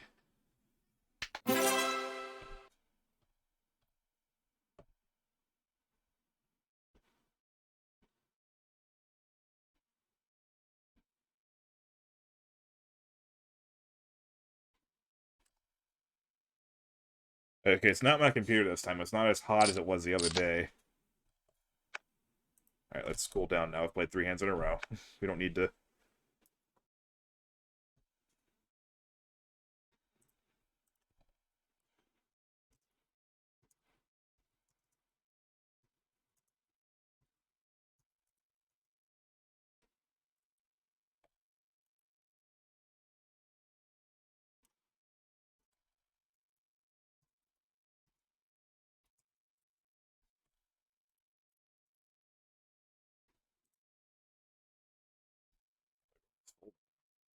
I could have tried for a fourth one.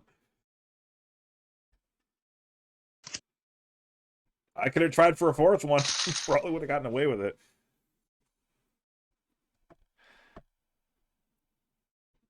What was I going to say? Yeah, I think the slowness is just on ACR's part. To be fair, this is a pretty big game. We got 608 active players now, and there's more to come, I'm sure. Because how much late res do we have? We still got 145 minutes of late reg.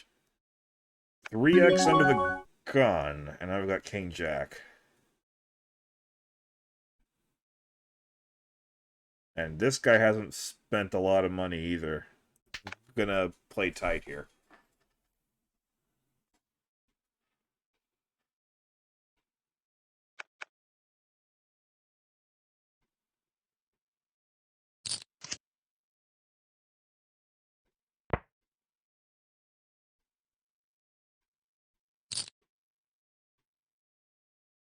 He's got something. He's probably, I don't know, pocket kings.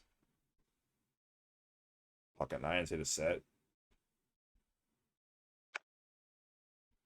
I think he got something. He has really been quiet, despite such a really cool name. I mean, there's no shame in being tight, but, you know, you think a guy named Death Striker would be much more loose.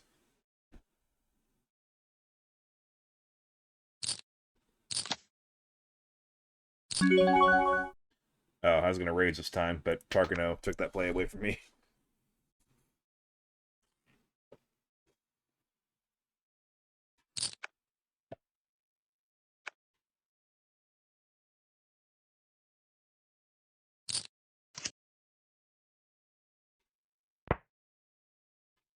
From again? Press it. I don't know if it's Tarquino. That would be the Spanish pronunciation. I don't know if Portugal's any different. But for some reason, I know Targano is probably incorrect. But it's what I've been saying, so I'm just going to keep doing it, even though it's probably wrong. USA! USA! Oh boy. Two relatively tight players on an extremely scary board.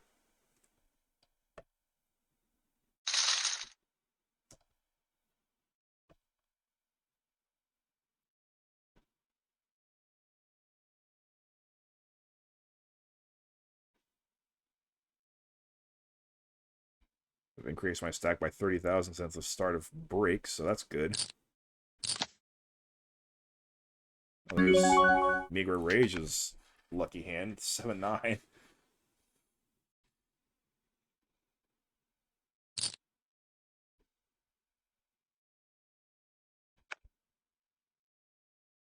By lucky hand, I mean the hand he still lost with.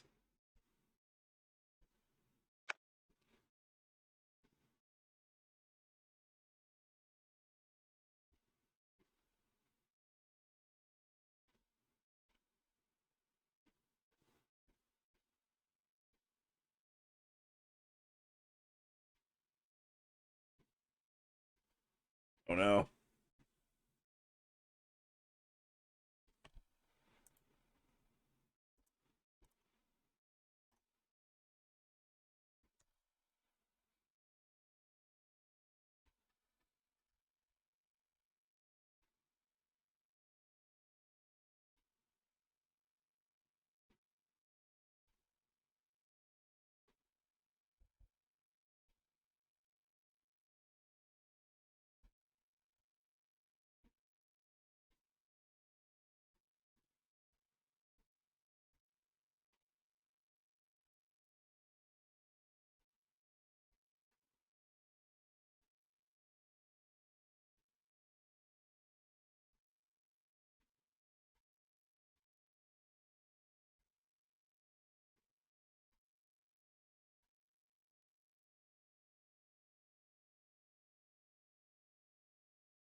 The leaderboard has... We have 2 on the leaderboard with no knockouts. Let's be fair, we're only down 408 players. We've already entered over 1,000 players, and we're expected...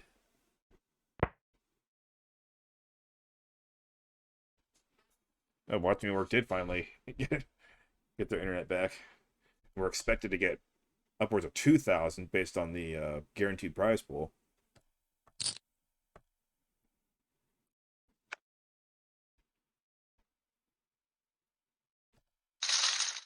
Well done, Bonya. Big marathon. And the next blind. Oh yeah, I knew they're going up fast or soon rather.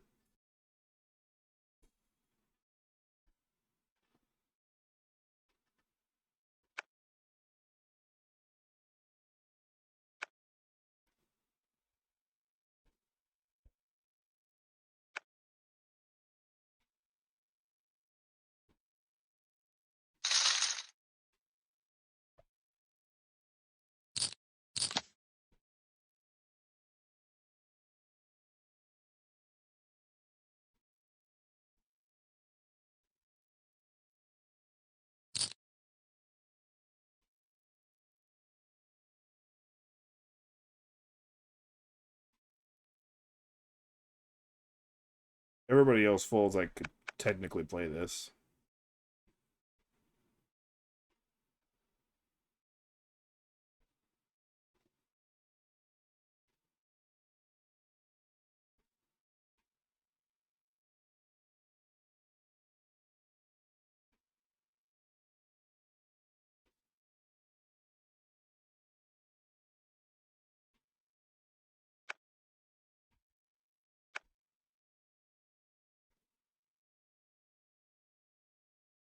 Well, I can technically play this under any circumstances, but I try to find smart ones. Or at least not entirely stupid ones. I'm going to let her have this one. If she happens to have any pocket pairs, she's not folding at all on that board.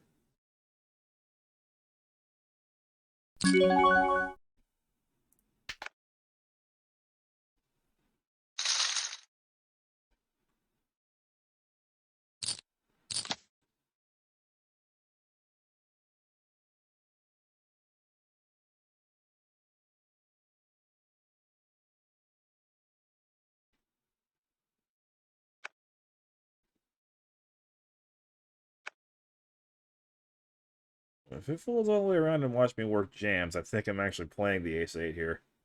As loose as that would be. It is a PKO. Never mind then.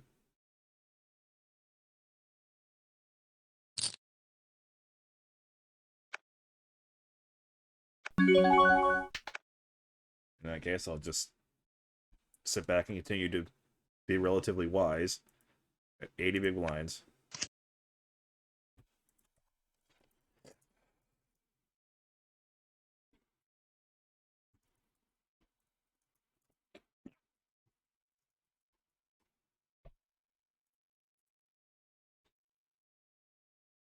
DD.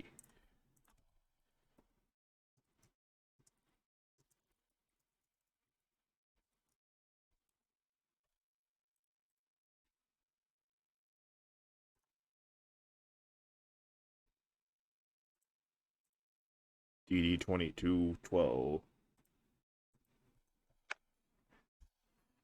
First player over 1 million. Nope. I didn't in a PKO. Would I call an all in with this garbage?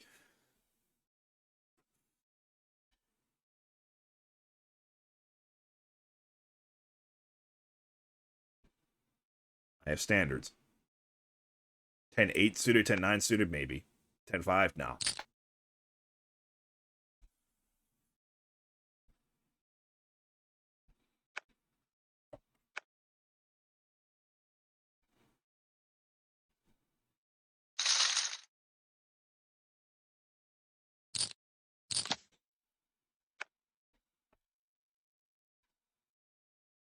This is an earlier position. If he does go all in here, I'm going to give it up. Okay.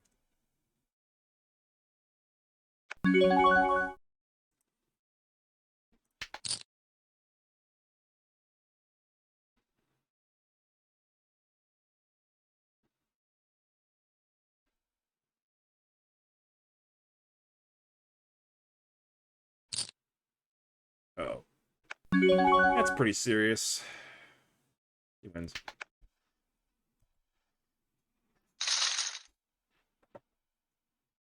People raise fold all the time, so no reason to fake tank there. Couple of fours now.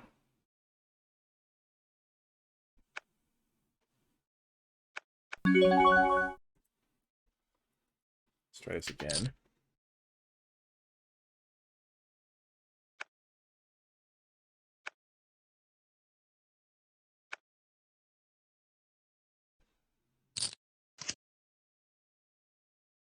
I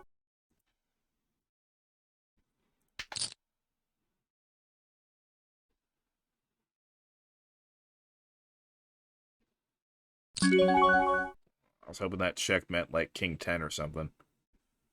Alright.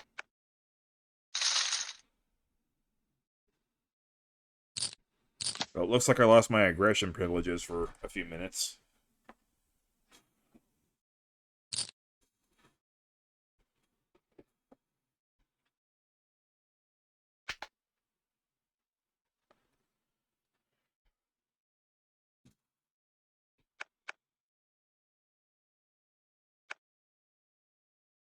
Average stack is getting awfully close to me.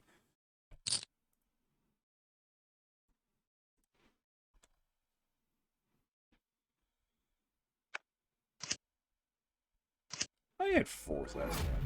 Don't watch me work with a double. Well, with a jack anyway. Not with a double yet. No, it's a double. And I'm okay with that because that still means that he could be vulnerable for me later. But I'm gonna need a hand.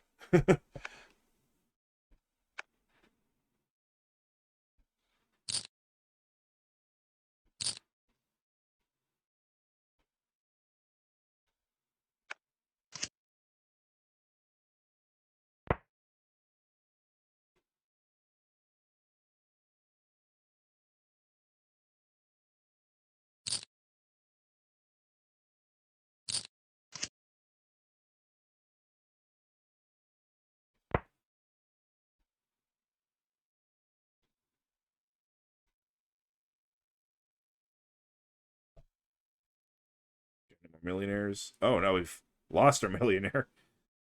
So DD is still number one. So hard for me not to think of King DDD.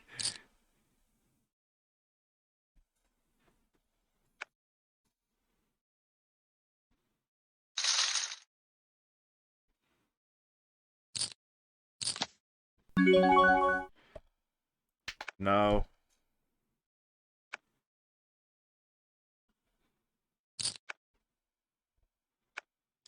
The fact that the short stack is on my right means that he'll act before me most of the time, too. So I'll know when he's interested and when I might be able to bust him.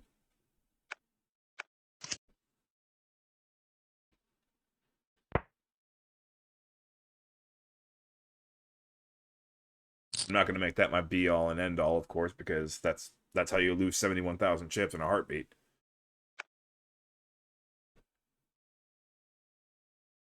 But if I happen to have a hand, at least I should be able to read the speed signs. Here, I don't have a hand.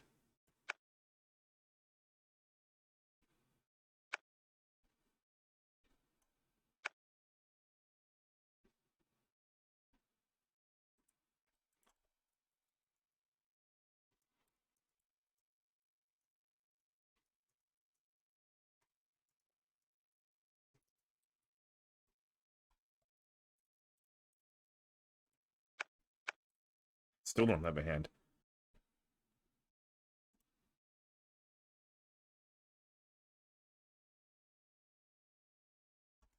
Anytime I have a stretch of, having to fold after showing aggression, and as I said, I've lost my aggression privileges for a little while.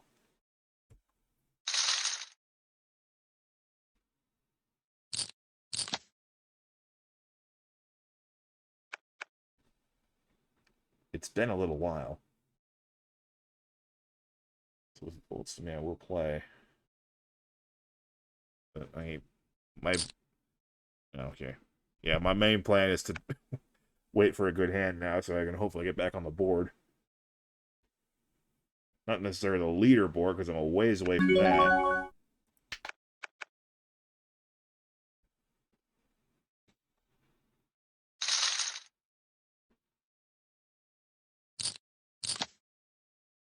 Nope.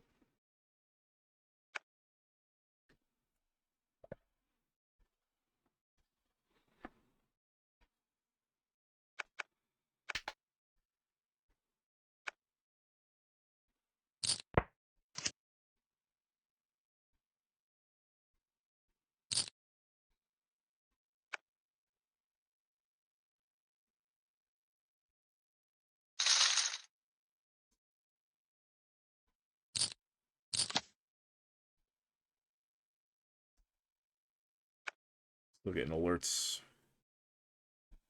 about San Diego State geology, which, of course, I've graduated from.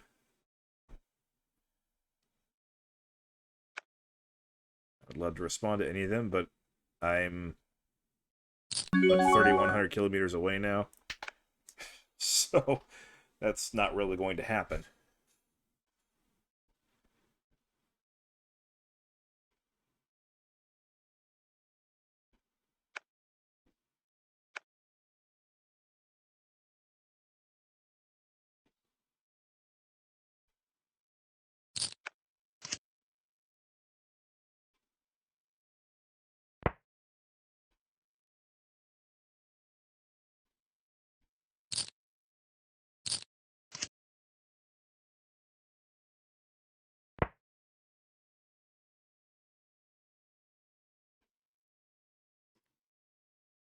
At the stakes I play at right now, there's no way I'll earn enough to, routinely fly myself between states.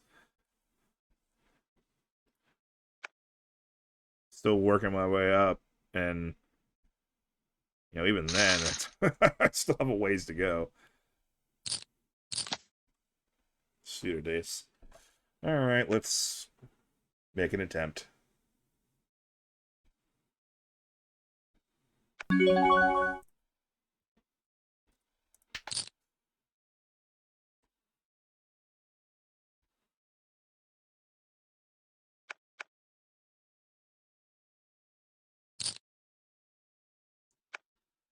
Guess I'll actually call a reasonable 3-bet this time. No 3-bet.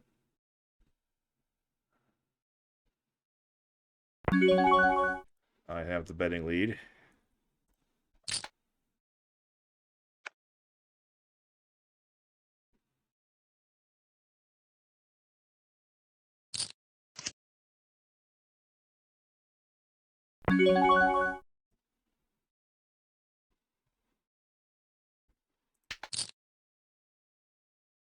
Please go away.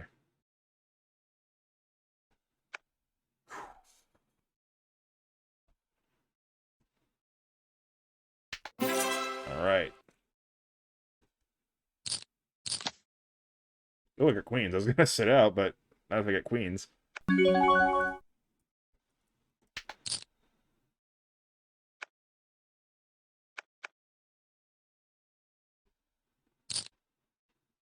It's kind of hoping for a 3-bet so I can just jam and make it easy.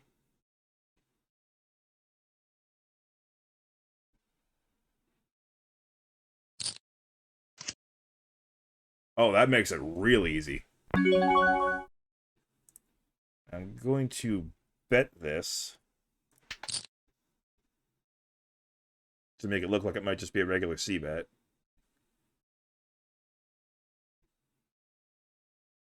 I slow played my set last time.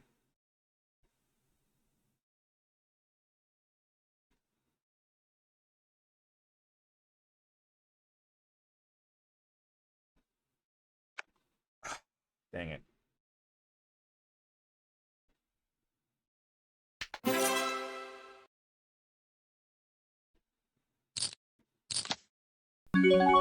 And I get another good hand.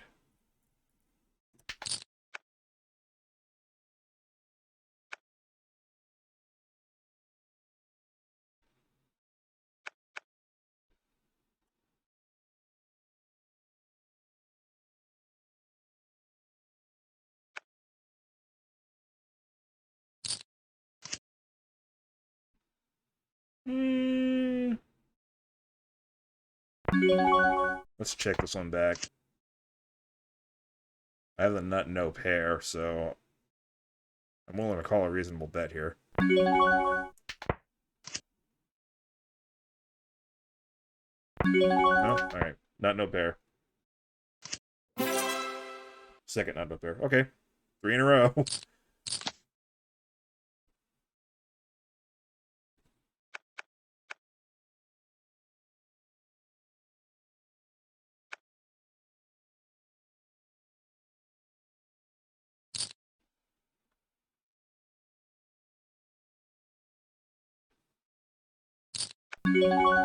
Nope, not this time.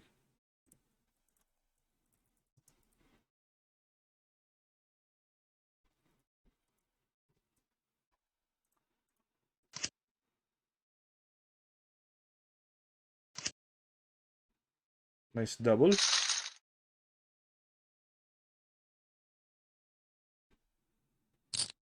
New table. I'll fold it.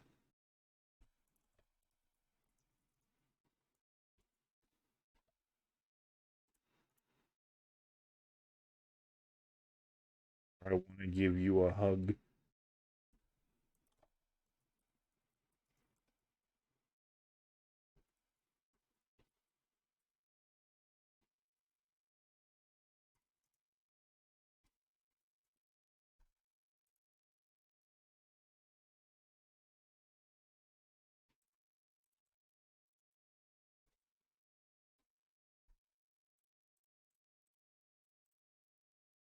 Do I have enough to call him in, right? Yeah, I think I do. Sure. Alrighty, so first things first. Well, see if target no wants to drive me off the hand. I won't be mad at him if he does. I don't have that much. Okay. Getting really good odds. Done. Alright. Applejacks 89, United States. Kalampi, Paraguay. Johnny Gott, Russia. Muppet Baby, United States. And the rest of us are the old table. Meaver Raid hasn't done anything stupid since, like, the hand after the one with the sevens. We just played hyper aggressively. Not falling in any traps here. I'm just going to move on to the next hand this time.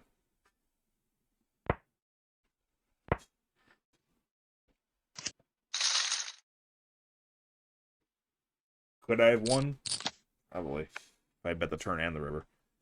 But I just didn't feel like risking that much at that point. And I need to take a pee break. I'm folding and pressing sit out. Hopefully that works and doesn't eat away my entire time bank. Alright, good.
Something there.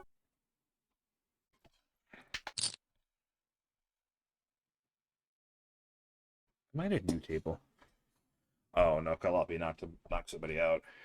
Huckleberry 45 is the replacement. Welcome, United States. And another very late Reger. I guess not very late Reger. There's still 2 hours left.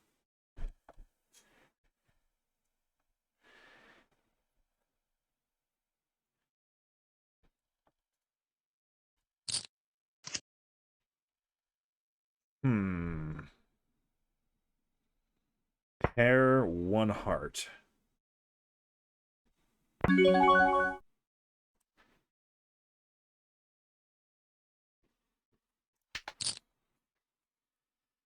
This is to see where I stand. Oh, okay, cool. I'll take it then.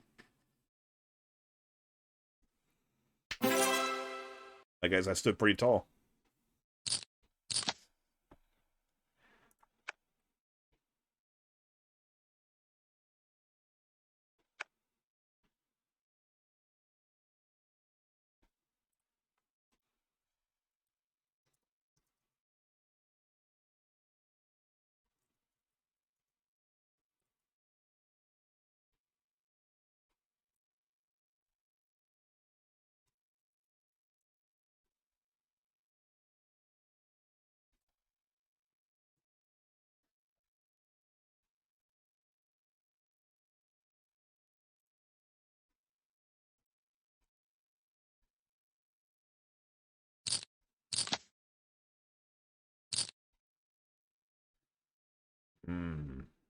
Under the gun raise from pretty tight player.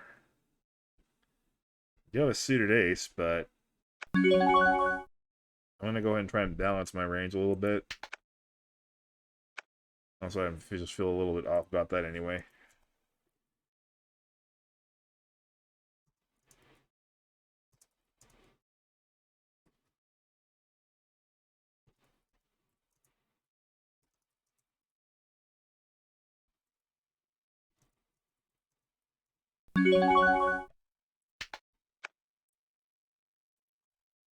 Much easier fold.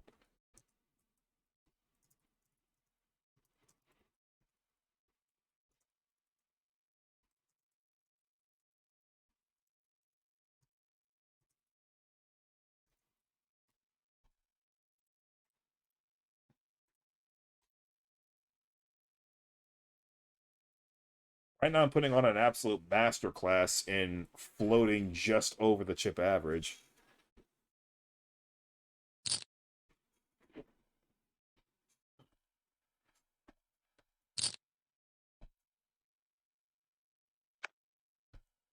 I'll make my rates to 9,600.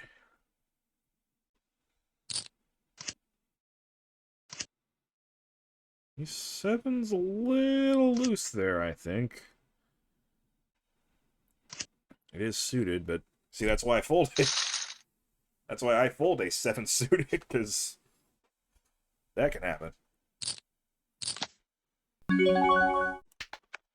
I'd love to take on Johnny Gott's tiny chip stack, but I have 8-4, so that will not be happening.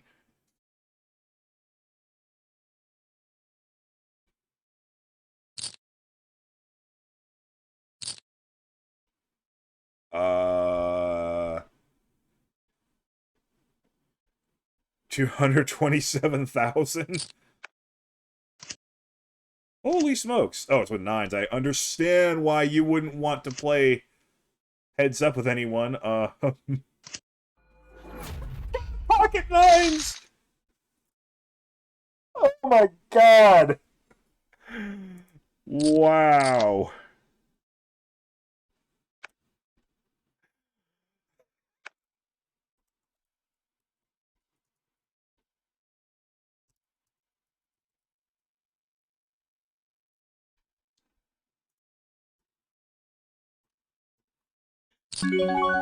I I apologize for blowing up the microphone. I'm sure I did. I've seen this go before. Real dollar bill. United States, welcome. But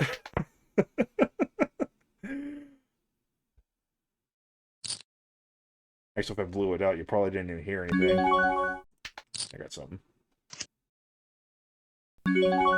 Don't like that card all that much, though.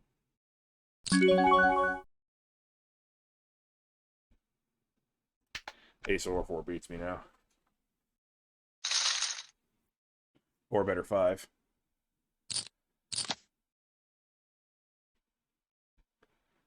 It wasn't so much that I was scared of the bet as it was I was a little bit scared of the run out that was showing up there. But yep, pocket nines. That's what pocket nines are. Any, anyone out there who thinks that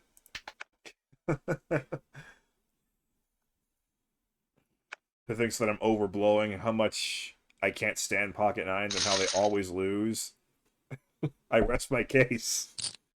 They find a way. I got jacks, which are also better than nines. Third time I've been dealt the Lon McCarron Memorial hand. I wouldn't normally like to go over the top of target note, but I've got something this time. Is this my first 3-bet of the entire tournament? I think it is. Now, I called a 3-bet all in with the Ace King when I should have 4-bet all in.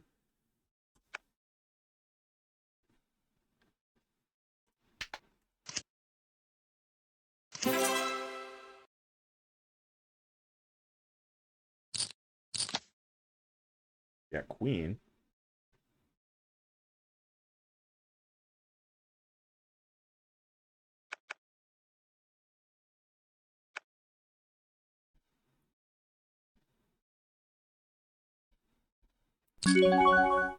Just call this time. Hello?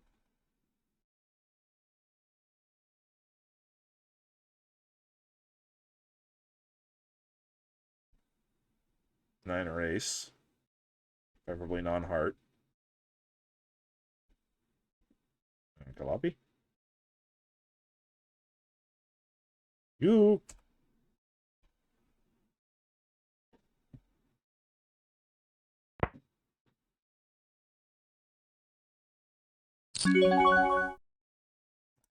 One more street.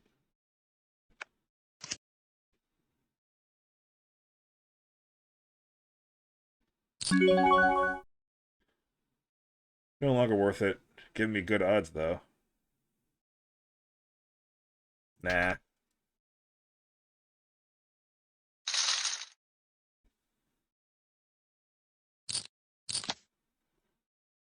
Twos. Nah.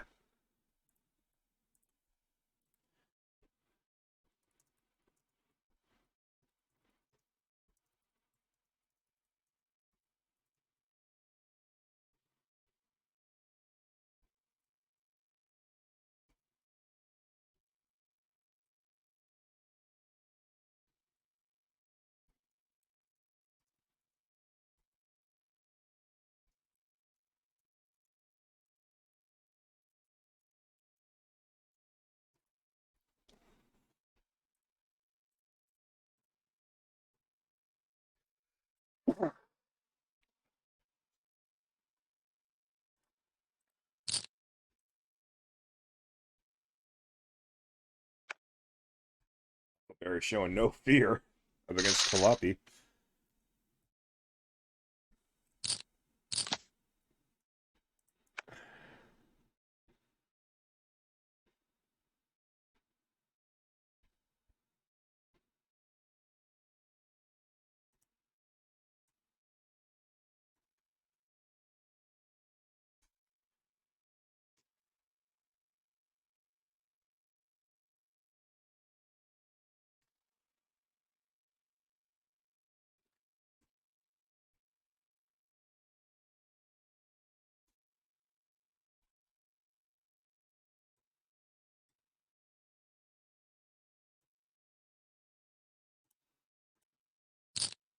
While we're at it, nah, you know, let's not move the payouts until we get past late reg. Ooh, very nice flop for Johnny Gott. And those are reasonable hands for both of them.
I would make a vehement comment about Migra Rage,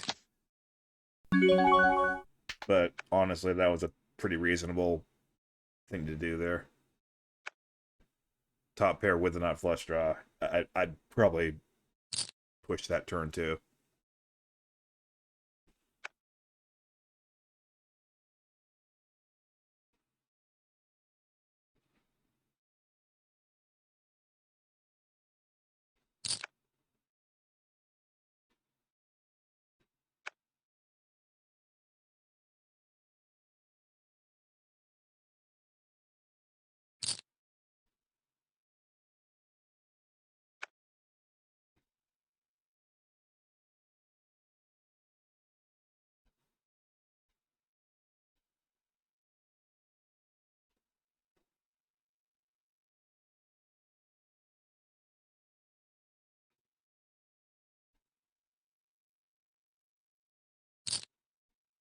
I've heard a lot of people who bet on Phil Mickelson who made some real dollars in the Masters. Wonder if that's where he got his name from. Nice work, Targano. Now he's showing me how to play Ace King. Old.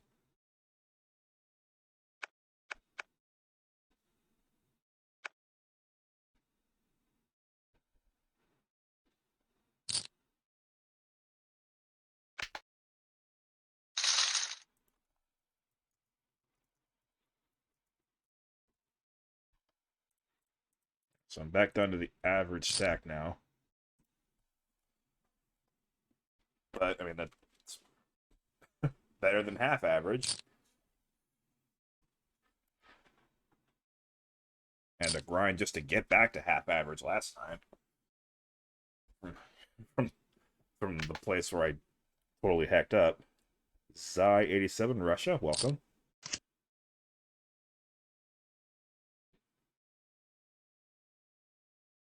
He certainly smells what the rock is cooking.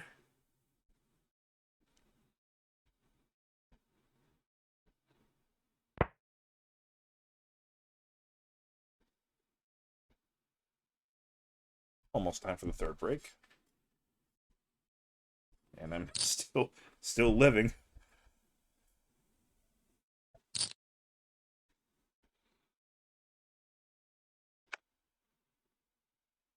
I am noticing that the game is going a little bit faster and there's not as many active players left.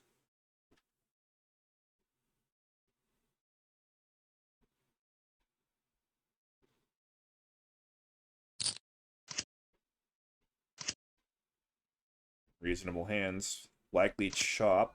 Chop! Yep. Everyone loves a chop pot. Which for my self-interests is very good. A, Kalupi doesn't get to super OP'd status. B, Real Dalafil is still here and still fairly short.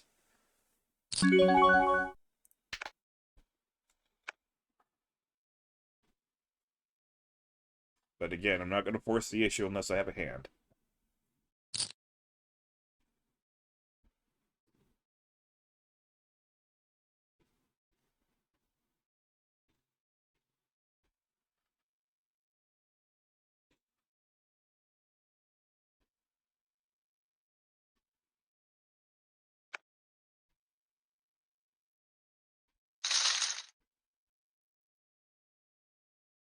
Okay.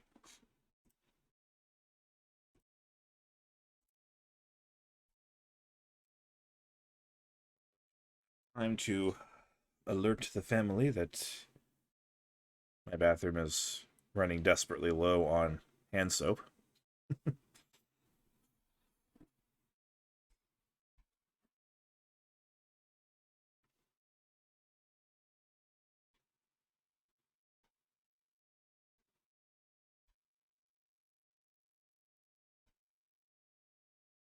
Well, if nothing else, these last few tournaments on the Hi5 series, I'm validating my position to not late reg. Because I've been consistently getting up to solid starts, if not outright great starts.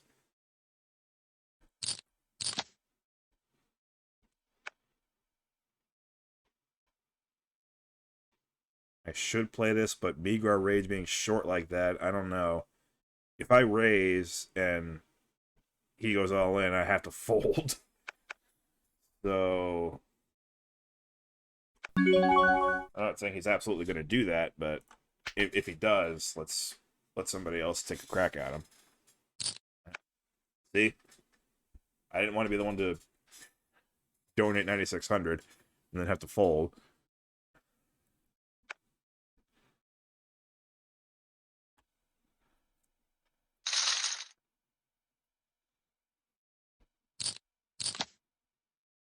That's a little better. I would prefer not to get re-raised all in, but if he does, I might call. Just because it's a PKO.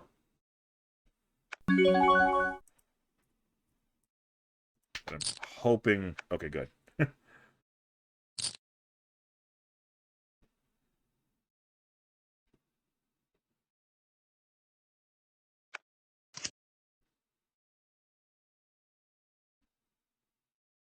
Got shot in 2 overs. Not bad. Not bad. Kalapi with such a big stack, I'd like to play pot control with him.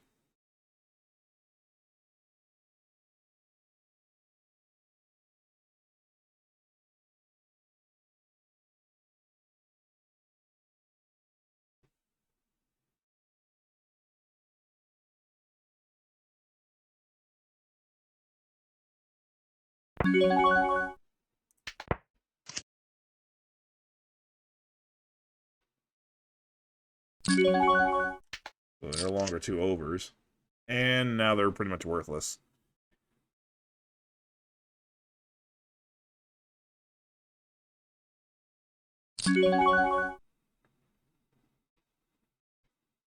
It's tempting to pull the trigger and bluff back, but I don't know.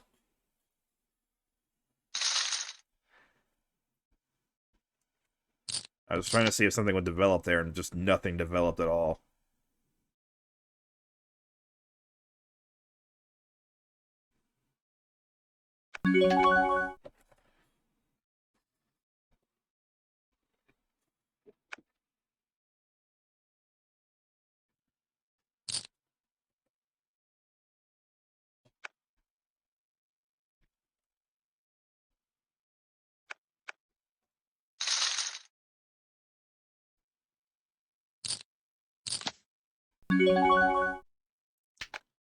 '23, United States, welcome. And I noticed their name at the very beginning of the tournament, so this is a rebuy, not a late reg.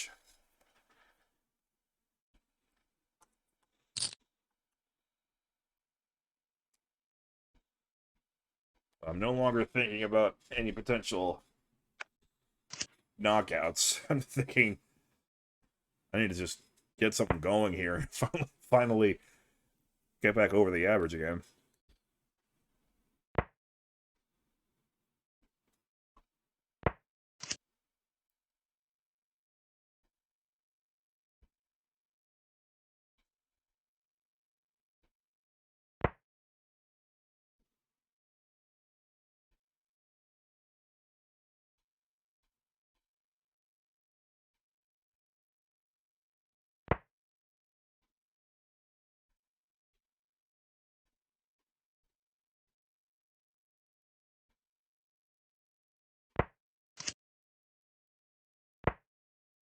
This was my chance, I guess.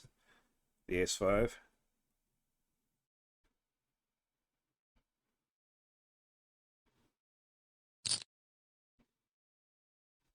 Might have just been at shop. Or might have even gotten knocked out if he's got 5-6.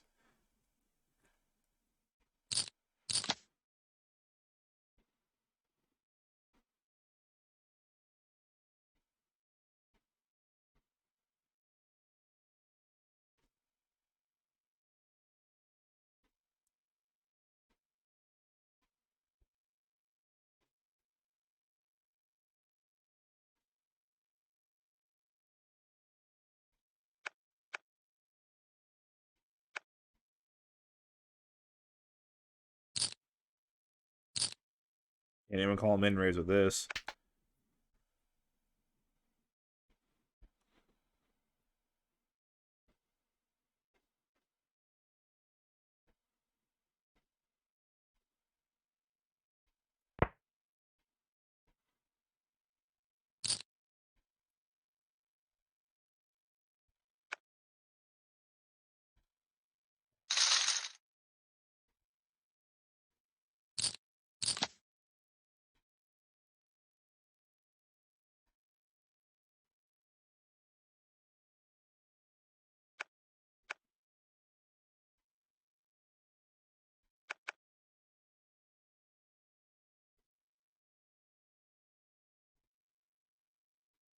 Well, assuming I may as well just push in.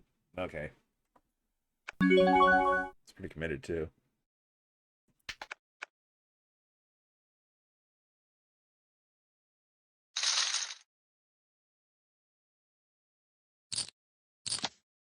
$51 big blinds.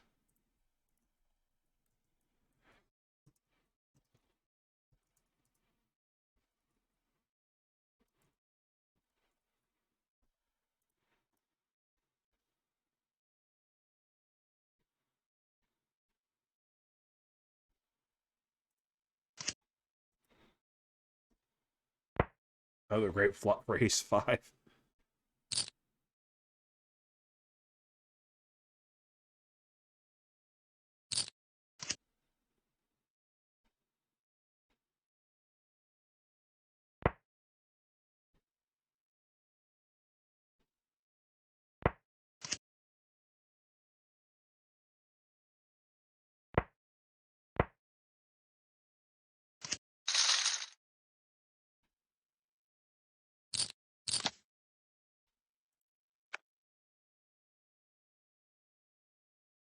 I'd like a little pick-me-up, but I'm just not getting any cards.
Here's some cards.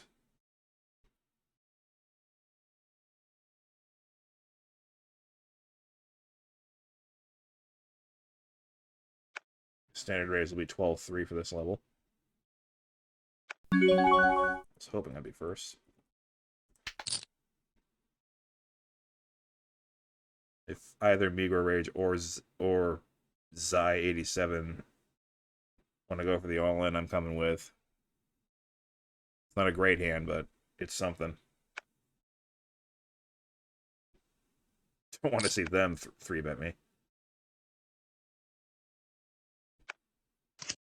Alright, well, I get this instead. The bet.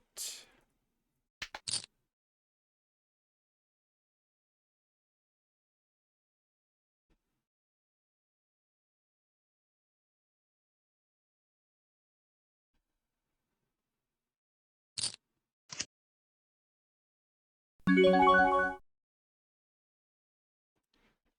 little unsure there. Let's throw a pretty big one at him. Might regret this. I regret it. Oh, wait. God bless. Nope. Nope. That card completed a lot of draws, but if he was on a draw, I'm going to really regret shooting for that. Like, maybe I could complete a really convincing bluff, but if he happens to have a 6, I don't know if I can make him fold. And of course, if he has 2 clubs, he's never folding.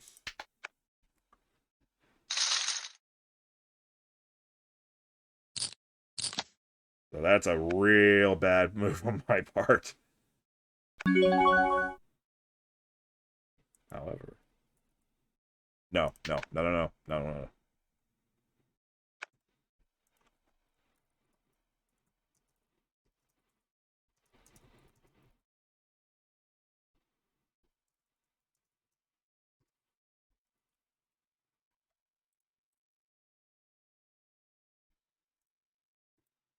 I'm officially in bad shape now.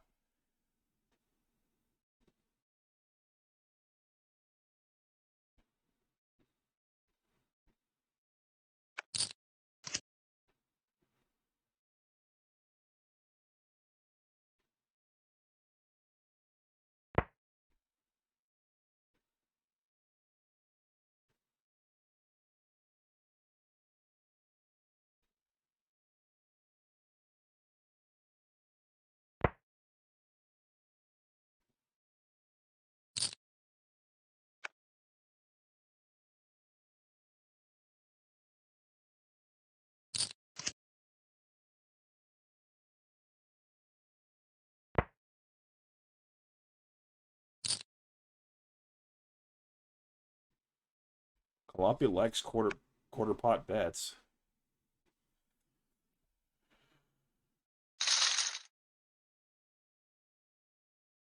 He and Huckleberry are really the only big stacks at this table. I could still play. Do I want to play 10-9?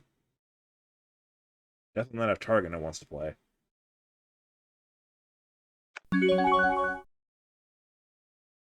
Actually,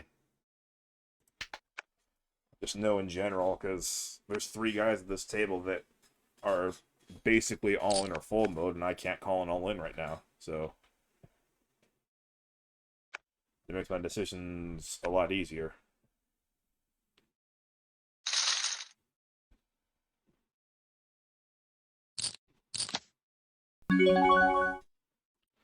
Whoops. I misclicked. I clicked out of the window.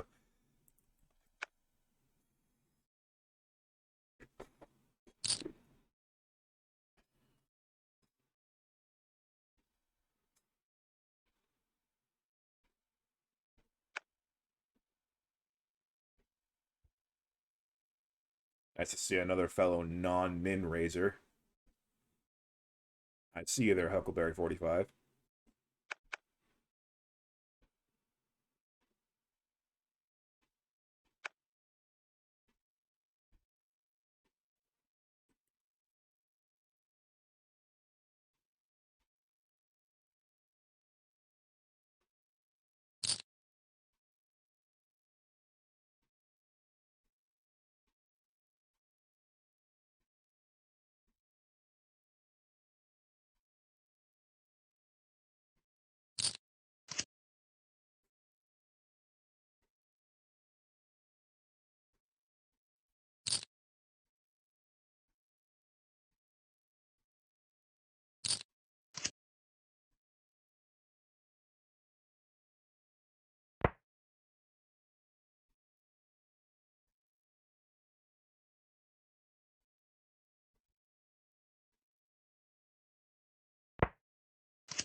We're gonna might have like Jacks or queens. Didn't like that second pair on the board. Oh boy. Oh, yeah, ace jack. Oh, wow. Probably have played so tight the whole way and just let it ride on ace high. Huckleberry River to full house. Didn't even need the full house, as it turned out. So yeah, 2 big stacks, and then the rest of us are just kind of floundering around, hoping for something to happen. Oh god, I'm getting 6 to 1. I gotta call with this terrible hand. And I lose another big blind.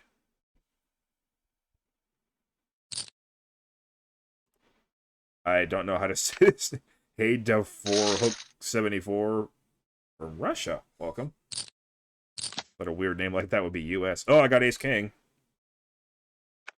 Well, I know what not to do with it.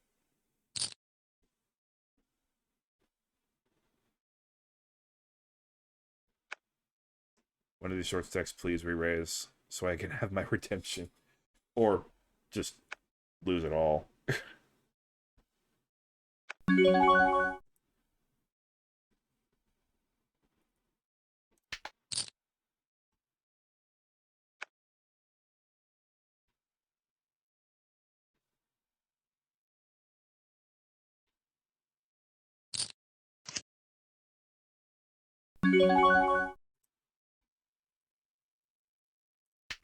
Got a king of diamonds.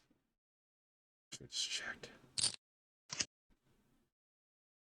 Okay, this absolutely sucks. I don't think I'm ever pushing him off the hand now.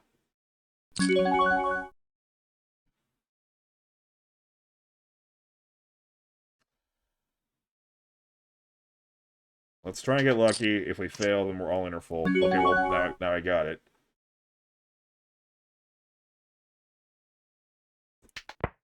I'm still going to check just in case.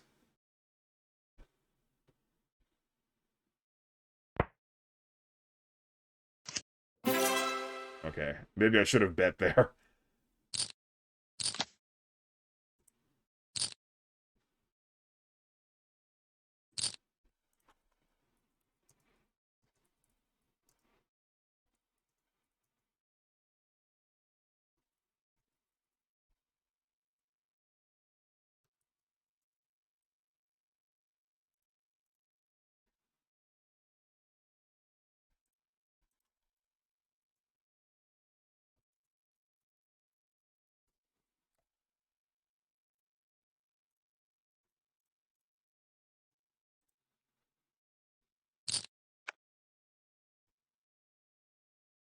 I was never folding there, but I didn't want to just be a total idiot and, you know, go all in and get called by the ace of diamonds. But maybe I could have gone all in and gotten called by the 10 of diamonds. But, oh well. Nice pot. Really, really big one. Got lucky. And actually, as it turns out, looking back, I actually had the best hand the whole way. Oh, new table. Buddha 022, Ukraine. Oh, it really is a new table. MV Pereira, Brazil. Heisque, Portugal. That's right. Played them before. That's the one that had a Japanese name. It was Portugal. Todd Murray, Russia. BZZ, Russia. The Animator, United States. Nadalem, Brazil. Yeah, anytime you see, like, 2 A's between 2 consonants, you just immediately think that it's Netherlands. At least I do. 55 big blinds.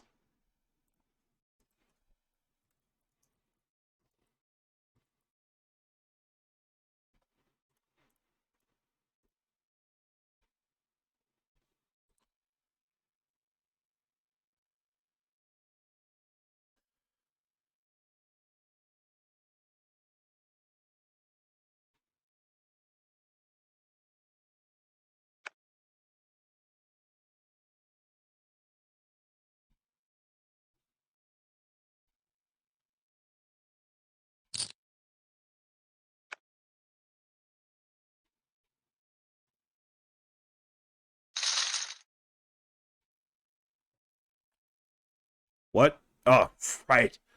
It's 420. How silly of me to forget that. The totally necessary bit of humor from America's Cardroom. I mean, to be fair, I am doing something on Twitch for 420. So my sense of humor at least exists at that low of a wavelength. But come on, guys. Actually, this video has been recorded for 3 hours and 1 minute. I'm going to go ahead and call an audible and stop the recording here, and the rest of it can be part 2, even though I'm not in great shape. Hopefully, at least part 2 ends up being a little bit of content. So, yeah, see you in part 2.